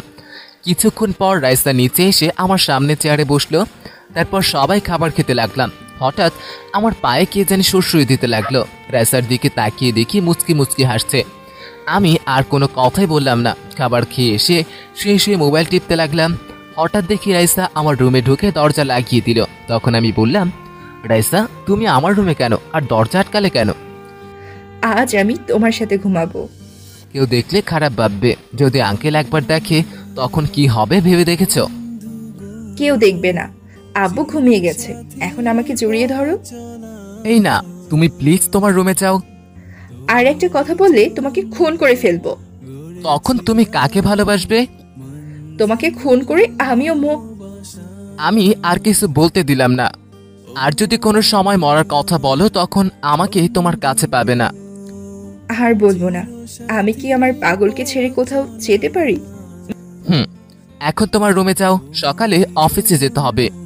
যাব, তার আগে আমার পাওনা দিয়ে দাও। মানে কিসের পাওনা? তোমার বোঝা লাগবে না, যা পাওনা আমি নিতেছি। বলে তার ঠোঁট আমার ঠোঁটের সাথে লাগিয়ে দিল। প্রায় 5 মিনিট পর ছেড়ে দিয়ে দৌড় দিয়ে রুম থেকে বেরিয়ে গেল। আমি আর কিছু না ভেবে ঘুমিয়ে পড়লাম। দেখতে দেখতে 1 বছর হয়ে গেল। এখন আগের চেয়ে অনেক বেশি ভালোবাসে রাইসা আমাকে। ঝগড়া, রাগ, অভিমান নিয়ে আমাদের ভালোবাসা ঠিকই আছে। আমি এখন পর্যন্ত আমাদের বাড়ি যাইনি। মা অনেকবার বলেছে বাড়ি থেকে ঘুরে আসতে, কিন্তু আমার রাইসাকে ছেড়ে যেতে মন চায় না। তো একদিন আমি শুয়ে শুয়ে মোবাইল টিপতে লাগলাম। হঠাৎ দেখি আম্মু ফোন দিল। আমি ফোন ধরে সালাম দিয়ে বললাম, কেমন আছো আম্মু? কেমনে ভালো থাকি বল, তুই বাসা থেকে গেলি আজ 1 বছর। তোর এই আম্মুটাকে কি একবারও দেখে যেতে মন চায় না? আম্মু, যাব, এখন অফিসে অনেক কাজ, একদিন সময় করে 4-5 দিন থেকে আসবো। তা আব্বু কেমন আছে? ভালো আছি। রাসেল, তোর একটা কথা বলতাম, তুই রাগ করবি না তো? কি কথা আম্মু? তুমি দেখেছো তোমার উপর রাগ করতে? আসলে মারুফের বিয়ের কথাবার্তা চলছে।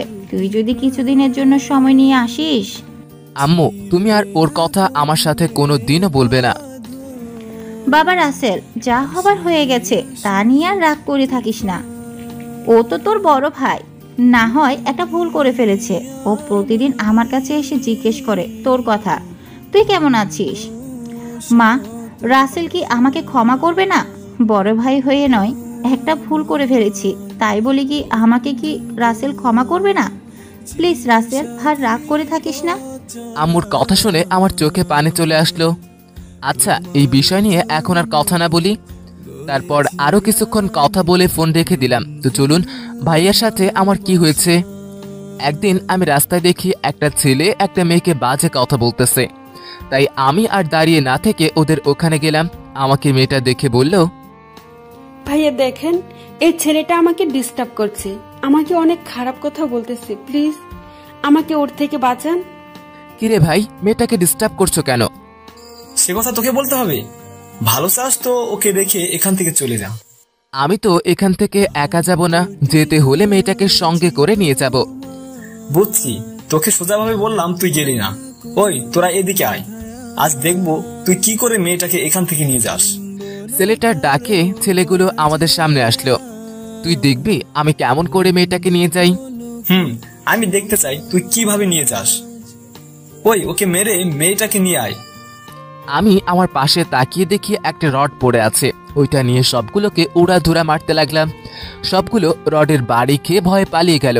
হঠাৎ কে যেন পিছন থেকে এসে আমাকে ঘুরিয়ে 2টা থাপ্পড় মেরে দিল।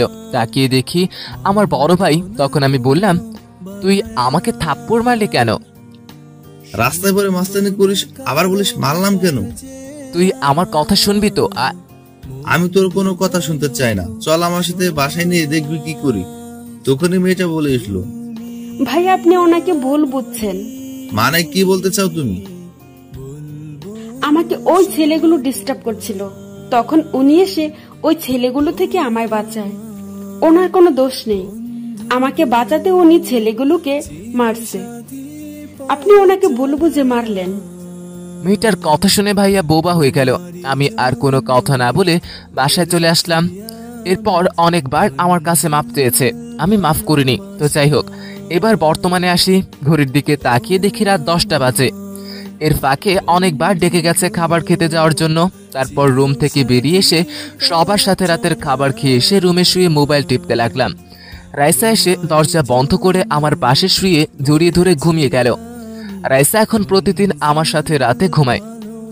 কিছু বললেই রাগ দেখায়, এখানে কিছু বলি না। তারপর আমিও রাইসাকে জড়িয়ে ধরে ঘুমিয়ে গেলাম। সকালে ঘুম থেকে উঠে দেখি রাইসা নেই। রাইসা সকাল সকাল ঘুম থেকে উঠে চলে যায় তার রুমে। আমি আর শুয়ে না থেকে উঠে ফ্রেশ হয়ে নাস্তা করে দুজনে অফিসে চলে আসলাম। আমি আমার ডেস্কে বসে কাজ করতে লাগলাম। আমার পাশের কেবিনে তাকিয়ে দেখি আরিফ আর সাফা মনের সুখে কথা বলছে। তখন আমি বললাম, আরে ভাই, এটা অফিস, এসব রোমান্টিক বাইরে গিয়ে করিস, তোদের ম্যাম দেখলে দুজনকে বাইর করে দেবে। আমার কথা শুনে দুজনে ঠিক হয়ে বসলো। তুই আর কথা বলার সময় পাইলি না, কি সুন্দর একটা রোমান্টিকের মধ্যে ছিলাম। এই, তোমার কি লজ্জা শরম নাই? তুমি রাসেলের সামনে কি বলছো? ওকে বাবা, সরি, আমার ভুল হয়ে গেছে। আর রাসেল, তোমার আর রায়সা ম্যামের মানে আমাদের ভাবির সাথে কেমন প্রেম চলছে? গাড়ির চাকার মতো। শালার সারা দিন আমাকে প্যারা দেয়। কোনো মেয়ের সাথে কথা বলতে দেখলে ওই দিন আমার উপর সিডর বয়ে যায়। সারাক্ষণ খালি বলে এটা করতে পারবে না, ওইটা করা যাবে না। এখনো বিয়ে হয়নি, তার আগেই এরকম। না জানি বিয়ের পর কি হবে আমার। সে তোমাকে অনেক ভালোবাসে বলে তোমাকে তার চোখের সামনে রাখে। ভালোবাসার মানুষ যদি অন্য কারোর সাথে কথা বলে তখন তার অনেক কষ্ট হয়। কেউ চাইবে না তার ভালোবাসার মানুষ কোনো মেয়ের সাথে হেসে হেসে কথা বলুক। আমি জানি রাইসা আমাকে অনেক ভালোবাসে। আমি এমন কিছু করব না যেটাতে রাইসা কষ্ট পায়। সারা জীবন আমার বুকে জড়িয়ে রাখবো। কথা শেষ হতেই হঠাৎ কে যেন আমাকে পিছন থেকে জড়িয়ে ধরলো। আমি তাকে ঘুরিয়ে আমার সামনে এনে দেখি রাইসা। তার চোখের দিকে তাকিয়ে দেখি কান্না করে সব ভাসিয়ে ফেলেছে। তখন আমি বললাম, কি হয়েছে রাইসা, তুমি কান্না করছো কেন? তুমি যখন ওদের সাথে কথা বলছো আমি তখন তোমার পিছনে ছিলাম। সাফা আমাকে দেখেছে, আমি তাকে হাতের ইশারায় বলে দিলাম যেন তুমি না বুঝতে পারো। আমি তোমার সব কথা শুনলাম। প্রথমে তোমার উপর অনেক রাগ হয়েছে, পরে তোমার লাস্ট কথাগুলো শুনে আমি আর নিজেকে ধরে রাখতে পারলাম না। তুমি আমাকে এত ভালোবাসো। আরে কি করছো, এটা অফিস। আমি তোমাকে আমার জীবনের চেয়েও অনেক বেশি ভালোবাসি। তারপর রাইসা তার কেবিনে চলে গেল, আমি আমার কেবিনে। কাজ শেষ করে দুজনে গাড়িতে উঠে বাসায় চলে আসলাম। এইভাবে যেতে যেতে আরো 10 দিন চলে গেল। একদিন রাতে খাবার খেয়ে এসে শুয়ে মোবাইল টিপতে টিপতে ঘুমিয়ে গেলাম। সকালে ঘুম থেকে উঠে সামনে একজনকে দেখে আমি অবাক হয়ে গেলাম। ও এখানে কেন? আপনারা ঠিকই ধরেছেন, এটা আর কেউই নয়, আমার বড় ভাই। তখন আমার সামনে এসে বলল, রাসেল, আমাকে কি ক্ষমা করে দেওয়া যায় না? বড় ভাই হিসেবে নয়, তোর গালে তুই থাপ্পড়ে মারলাম, তাই বলে তুই আমার সাথে রাগ করে কথা বলবি না? আমি তো কারোর উপর রাগ করিনি, তাহলে ক্ষমা করব কেন? তুই আমার সাথে আজ 1 বছর 6 মাস কথা বলিস নাই। প্লিজ ভাই আমার, আমি তোর পায়ে পড়ি। ও, তুই কি করিস? বড় হয়ে ছোট ভাইয়ের পা ধরতে লজ্জা করে না? বড় ভাই সব সময় ছোট ভাইদের স্নেহ করে। আমি তোকে ওই দিন আম্মুর কথা শুনে মাফ করে দিয়েছি। তাহলে রেডি হয়ে নি, সামনে শুক্রবার আমার বিয়ে। আমার বিয়ের সব কাজ তোকে করতে হবে। রাইসা রেডি হচ্ছে, তুই ফ্রেশ হয়ে রেডি হয়ে নিচে আয়। যাক, তাহলে তোর বিয়ে হয়ে গেলে আমার লাইন ক্লিয়ার। তুই যা, আমি 10 মিনিট আসতেছি। ঠিক আছে, তাড়াতাড়ি আয়। আমি আর কোনো কথা না বলে ওয়াশরুমে ঢুকে ফ্রেশ হয়ে জামা কাপড় গায়ে দিয়ে কাঁধের ব্যাগটা হাতে নিয়ে নাস্তার টেবিলে গিয়ে বসলাম। আঙ্কেল, আপনি আমাদের সাথে চলুন। না বাবা, আমি এখন যাব না, আমি বিয়ের দিন যাব। তোমার রাইসাকে নিয়ে যাও। আঙ্কেল, আমি আর রাইসা চলে গেলে অফিস দেখাশোনা কে করবে? ওটা নিয়ে তোমাদের চিন্তা করতে হবে না, আমি ম্যানেজারকে বলে দিয়েছি, ও সবকিছু দেখে রাখবে। আরো কিছুক্ষণ কথা বলার পর আমি সিঁড়ির দিকে তাকিয়ে দেখি রাইসা নিচে নামতেছে। তাকে দেখে আমি আবারও প্রেমে পড়ে গেলাম। ভাই, আমি এখন পর্যন্ত একটা প্রেমও করি নাই, তাই মেয়েদের সৌন্দর্য নিয়ে কিছু বলতে পারি না। নিচে এসে আমার পাশের চেয়ারে বসলো রাইসা। ভাইয়া, আমাদের কয়দিন থাকা লাগবে? বিয়ের এখনো 5 দিন বাকি, তোমাদের তো 7-8 দিন থাকা লাগবে। এতদিন? তাহলে অফিসের কি হবে? ওইটা নিয়ে তোকে ভাবতে হবে না, আমি ম্যানেজারকে সব বলে দিয়েছি। তাহলে তো ভালোই। তারপর নাস্তা করে বাসা থেকে বেরিয়ে এসে আমাদের গাড়িতে উঠলাম। আমাদের নিজস্ব 2টা গাড়ি আছে, একটা আব্বু আম্মুর জন্য, আর একটা ভাইয়া নিজে চালিয়ে অফিস যায়। তো যাই হোক, আমি আর রাইসা গাড়ির পেছনের সিটে বসলাম। গাড়ি চলতে লাগলো, রাইসা আমার হাত ধরে আছে। আমি গাড়ির সামনে আয়নার দিকে তাকিয়ে দেখি ভাইয়া মুচকি মুচকি হাসছে। আমি কিছুই বুঝলাম না। তো যাই হোক, 5 ঘন্টা পর আমাদের বাসায় চলে আসলাম। গাড়ি থেকে নেমে দরজায় কলিং বেল চাপ দিলাম।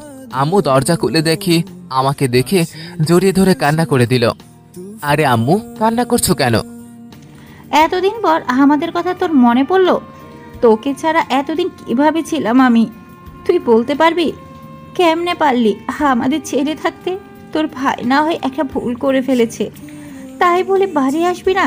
আম্মু, ওসব কথা বাদ দাও তো। এমন অনেক দূর থেকে জার্নি করে আসলাম, এখন ভিতরে যেতে দাও। আয়। আর রাইসা মামুনি, তুমি কেমন আছো? জি আন্টি, আমি ভালো আছি। তুমি কেমন আছো? আমি আগে ভালো ছিলাম না, এখন তোমাদের দেখে অনেক ভালো আছি।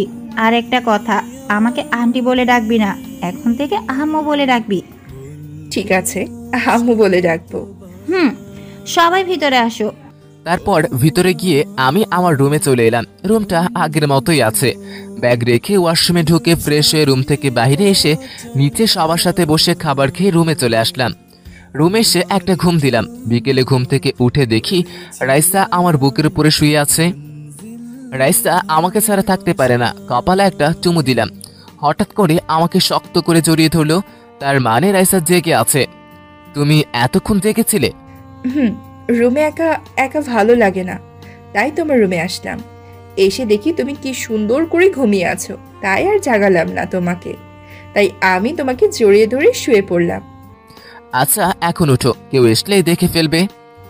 আর কিছুক্ষণ থাক না, আমার তো অনেক ভালো লাগছে তোমাকে জড়িয়ে ধরে থাকতে। এখন না, পরে সময় পাবে জড়িয়ে ধরার। এখন উঠো, ফ্রেশ হতে হবে। তার আগে আমার পাওনা দিয়ে দাও। আচ্ছা, কাছে আসো। তারপর কপালে একটা চুমু দিলাম। আমি কি চুমু দিতে বলেছি? আমার এখানে লাগবে। না, আমি পারবো না। তোমাকে পারতে হবে না, যা করার আমি করতেছি। বলে আমার ঠোঁট আর তার ঠোঁট এক করে দিল। প্রায় 5 মিনিট পর ছেড়ে দিয়ে দৌড়ে চলে গেল।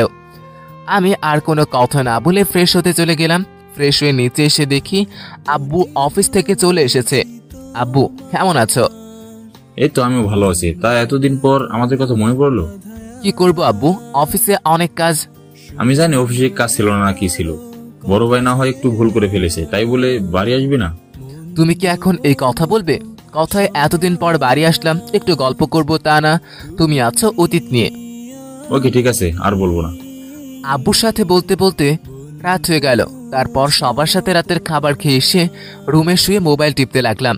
হঠাৎ দেখি রাইসা রুমের ভিতরে ঢুকে দরজা লাগিয়ে দিয়ে খাটে এসে আমাকে জড়িয়ে ধরে শুয়ে পড়লো। আমি কোনো কথাই বললাম না। পাগলিটা আমাকে জড়িয়ে ধরে ঘুমাতে ঘুমাতে এখন আর একা ঘুমোতেই পারে না। তার কপালে একটা চুমু দিয়ে আমিও তাকে জড়িয়ে ধরে ঘুমিয়ে গেলাম।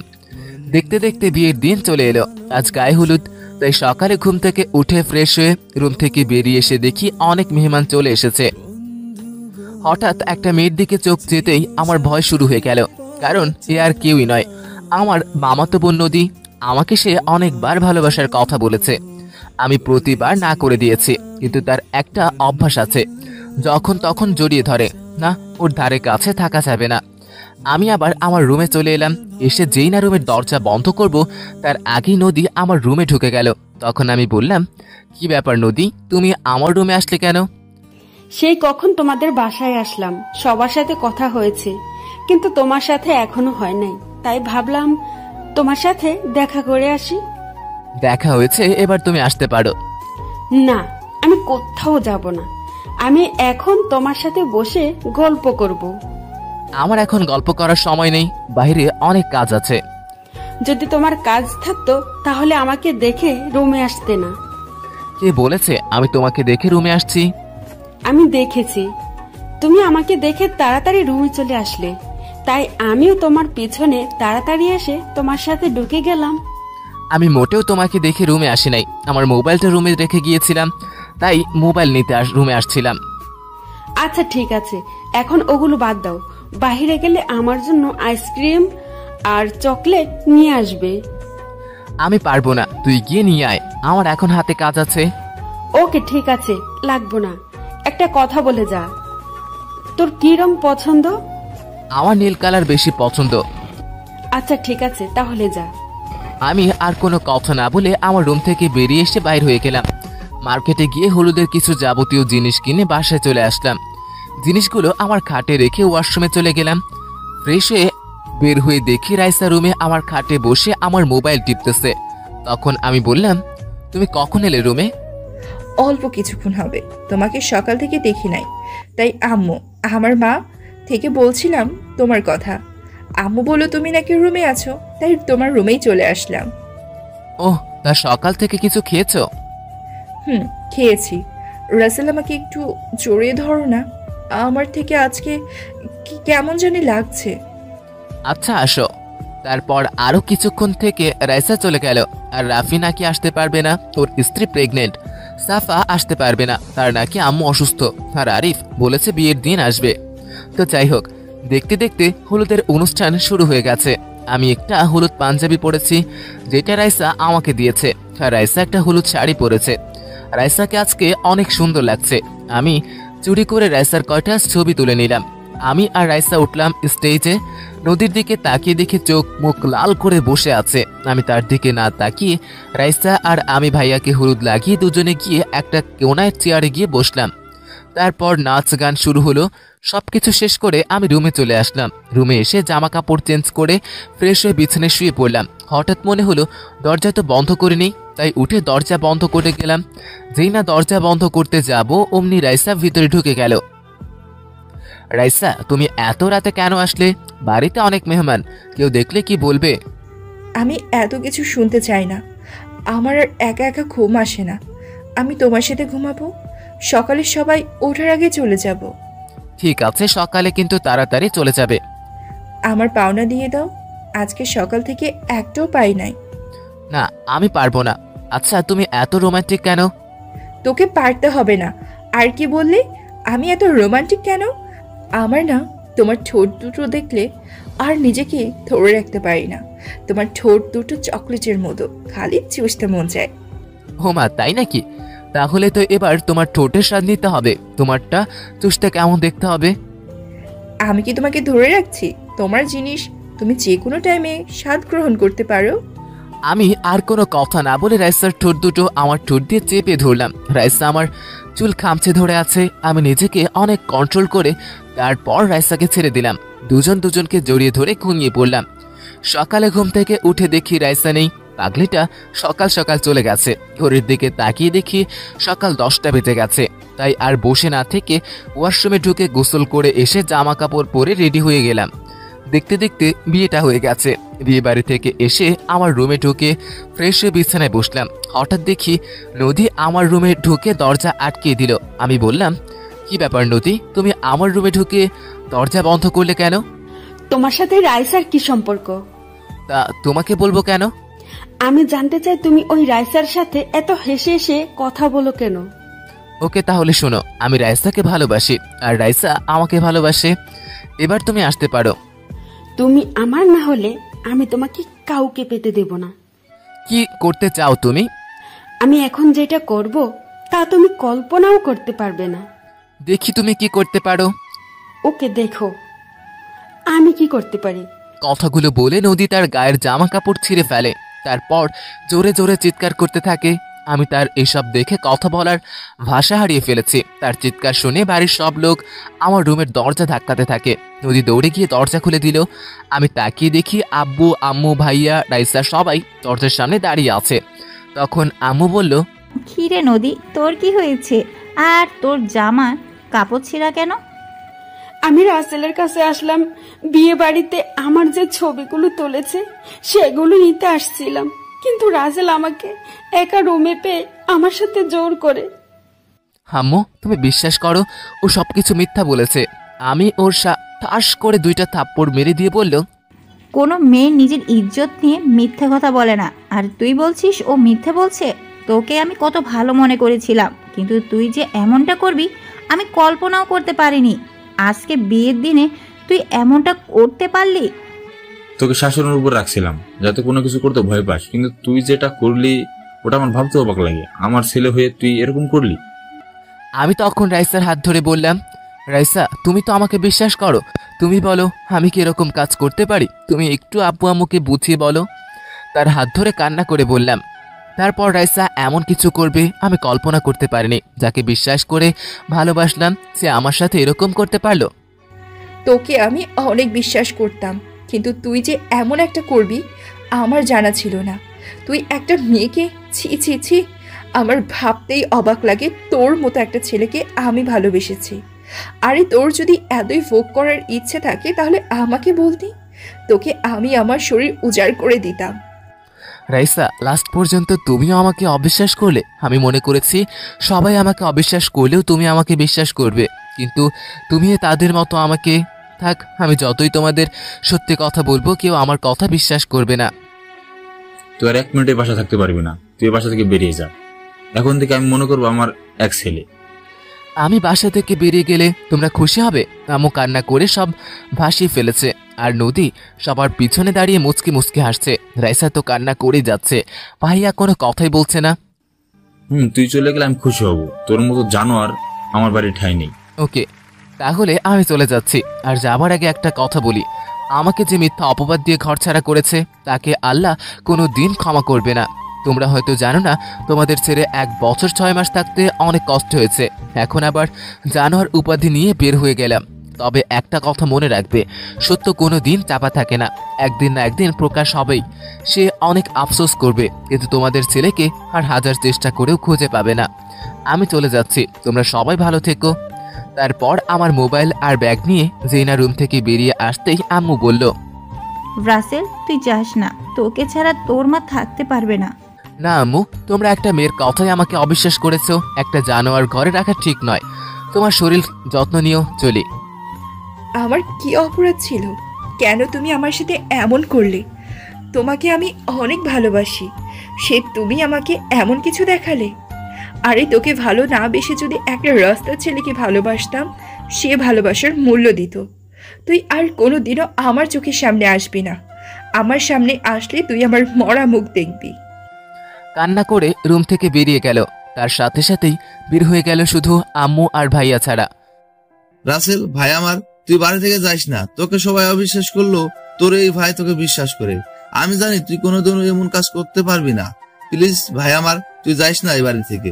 অনেকদিন পর বাড়িতে এলি, আবার এখন সবার উপরে রাগ করে চলে যাবি?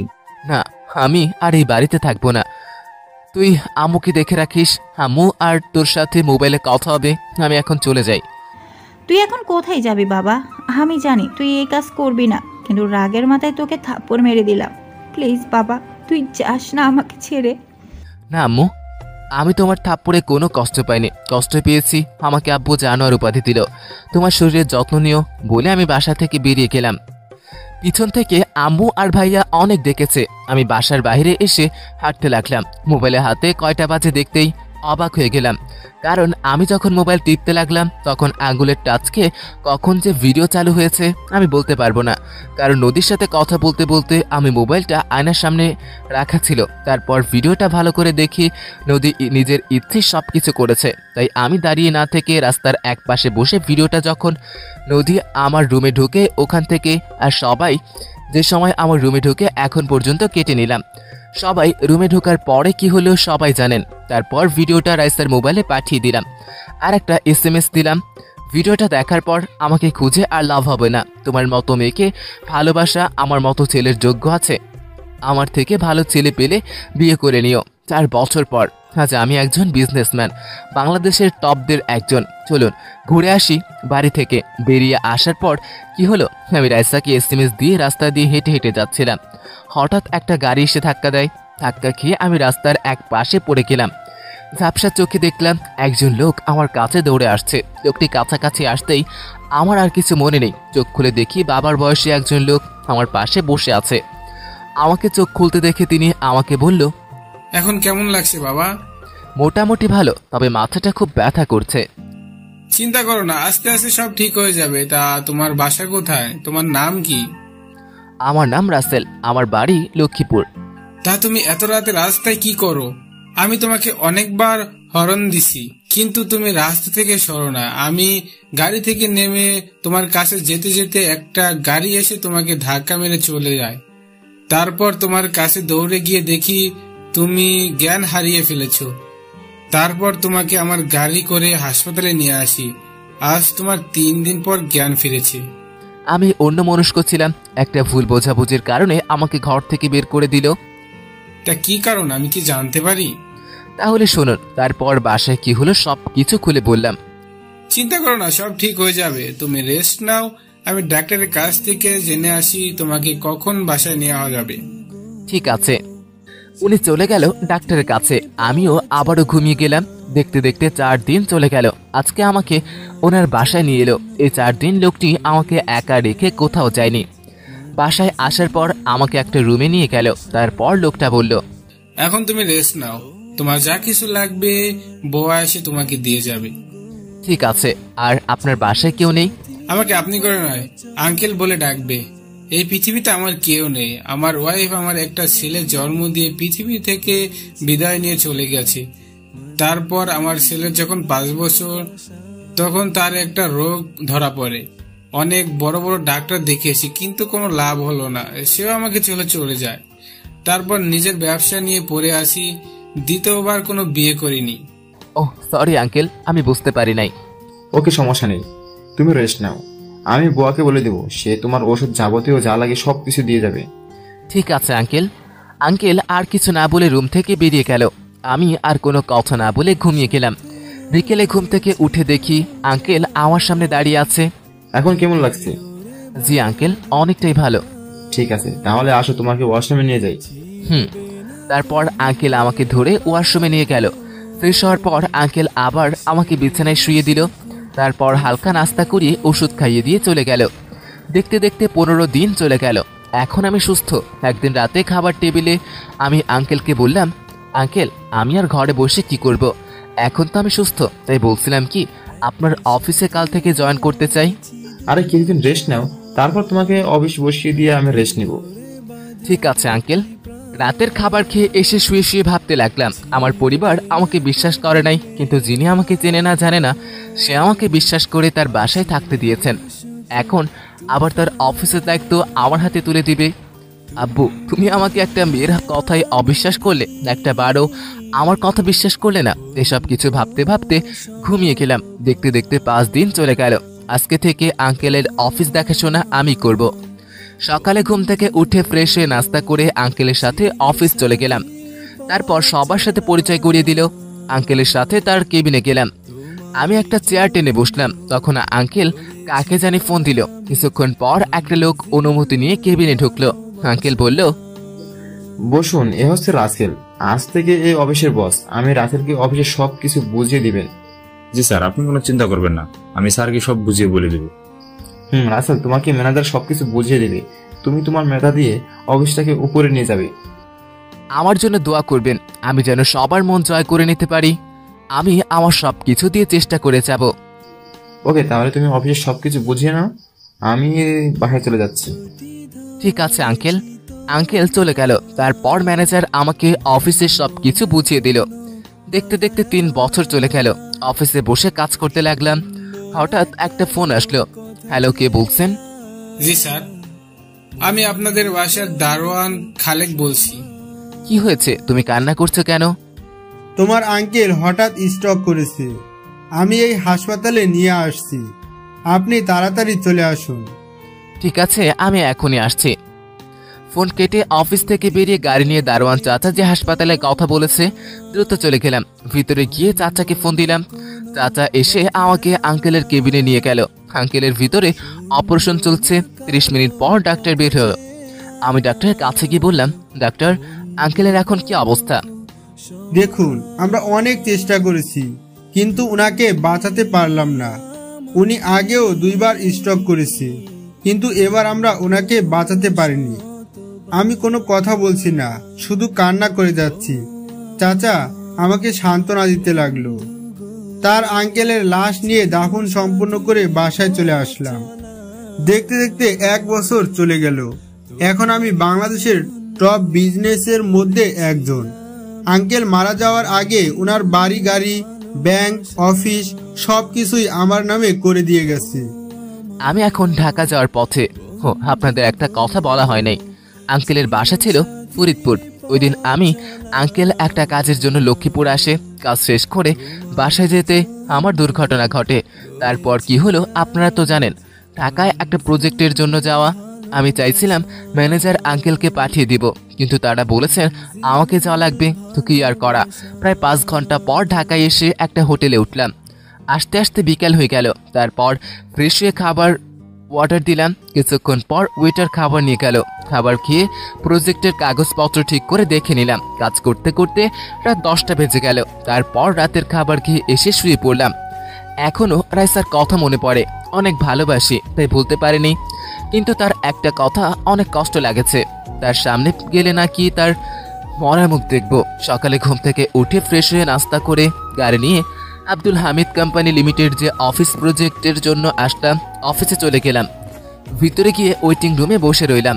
অনেক বড় বড় বিজনেসম্যান আসছে এই প্রজেক্টের জন্য। হঠাৎ একটা মেয়েকে দেখে আমি তার দিকে তাকিয়ে রইলাম। এ কি, এ তার চেহারার অবস্থা এরকম কেন? ঠিকই ধরেছেন, এ আর কেউই নয়, রাইসা। তারপর আমি একটা লোককে জিজ্ঞেস করলাম, আচ্ছা ওই মেয়েটা এখানে কেন? আর বলেন স্যার, ওই মেয়েটা এখানে চাকরি করে। ওদের একটা অফিস ছিল, কিন্তু তাদের অফিসের ম্যানেজার তাদের সবকিছু লিখে হাতিয়ে নেয়। তারপর মেয়েটা এখানে চাকরি করে আজ 1 বছর। আমি আর কোনো কথা না বলে মিটিং রুমে চলে গেলাম। আমার পরিচালনা ভালো দেখে আমাকে প্রজেক্ট দিল।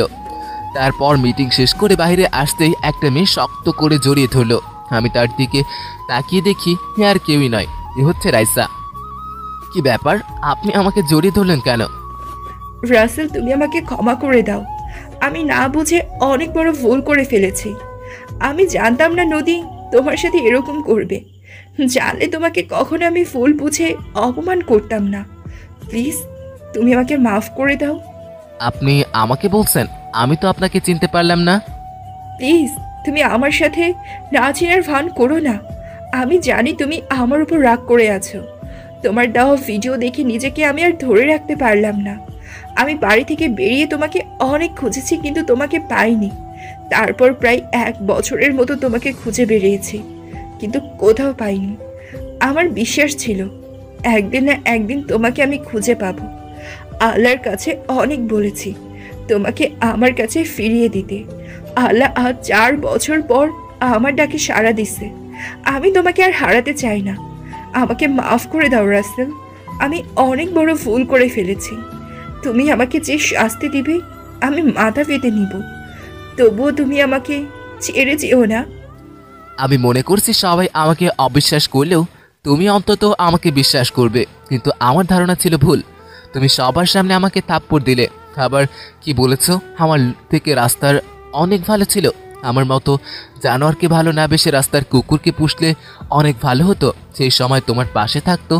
তাহলে এখন কেন এই জানোয়ারের কাছে আসলেন?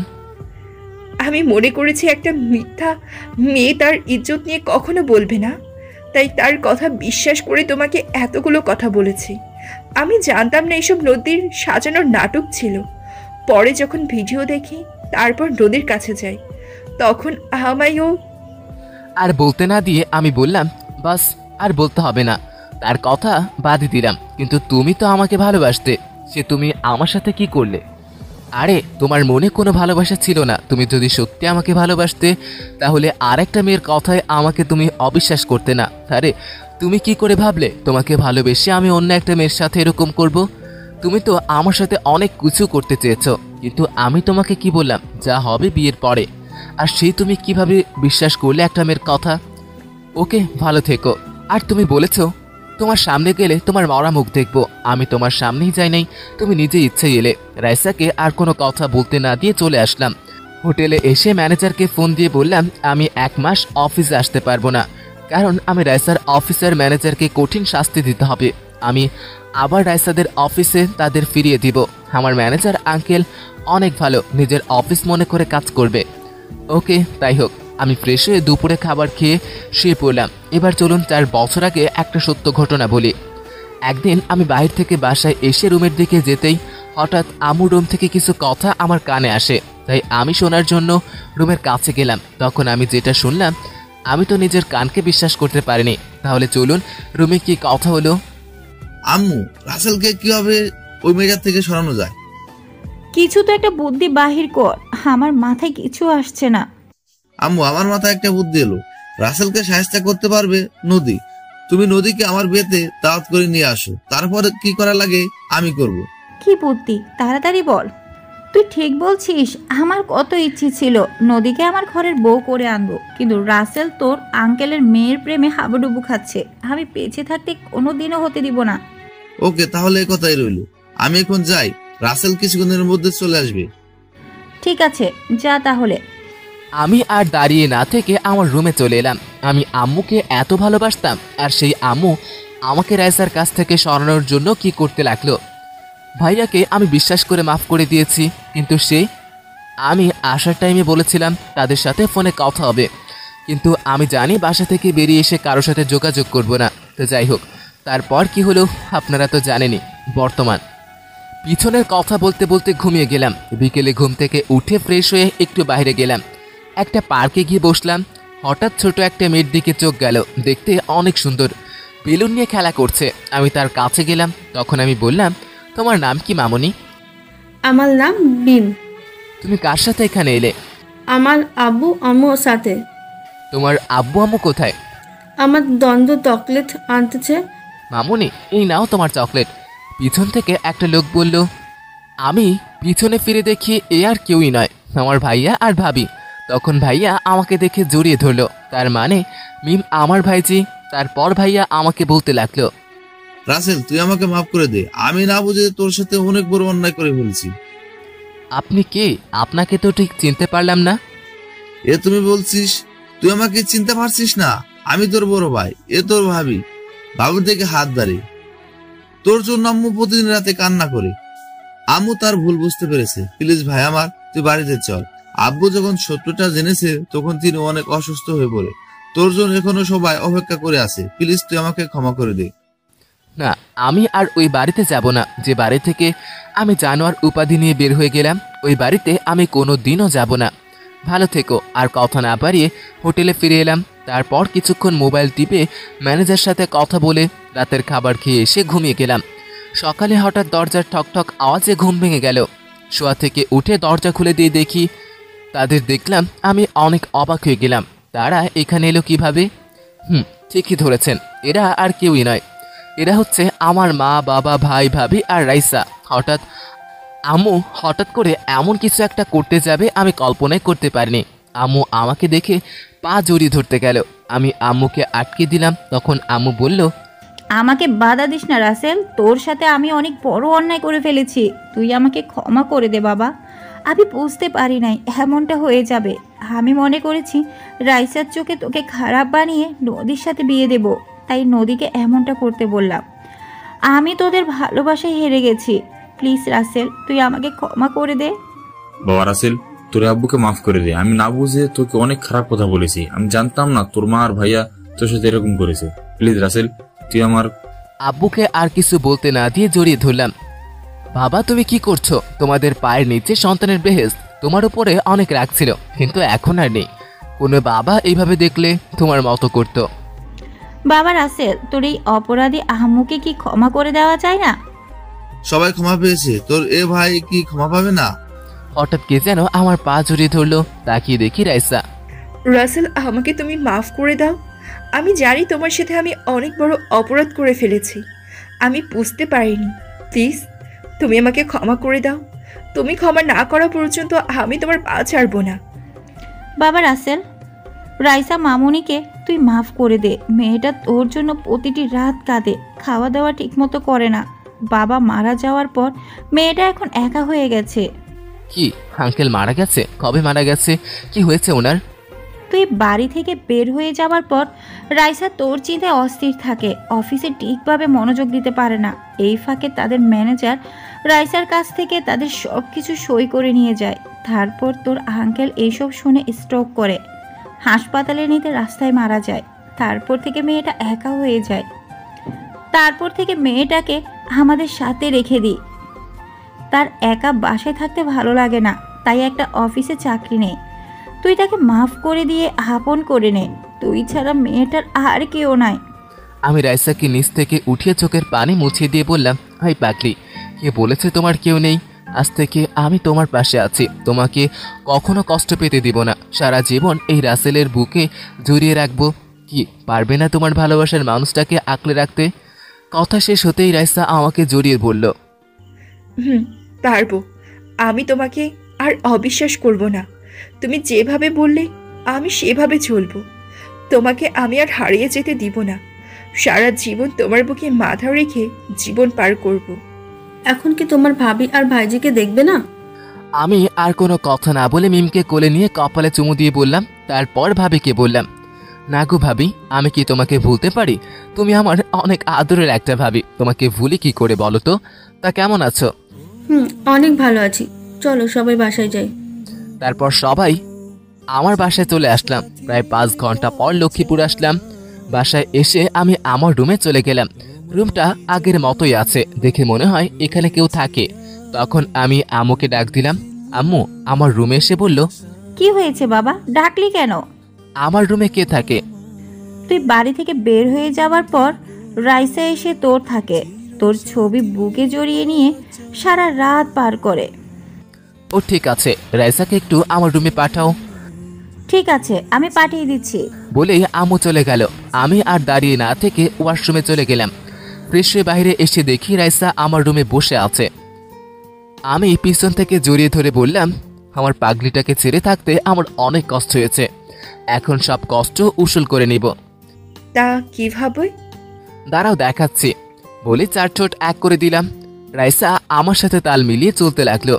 মনে হয় 4 বছরে খাওয়া দাওয়া করে নাই। প্রায় 10 মিনিট পর ছেড়ে দিলাম। দুজনে হাঁপাতে লাগলাম। তখন আমি বললাম, এইভাবে কেউ কিস করে? 4 বছর তোমাকে কাছে পাই নাই, তাই এখন উসুল করে নিলাম। আচ্ছা নদী এখন কোথায়? তুমি মেয়েটাকে ক্ষমা করে দাও। মেয়েটা নিজের ইচ্ছাতে এসব করে নাই। আল্লাহ তোমাদের দোয়া কবুল করেছে। নদী বেশি দিন বাঁচবে না, তার ব্লাড ক্যান্সার। সে আর কিছুদিনের অতিথি।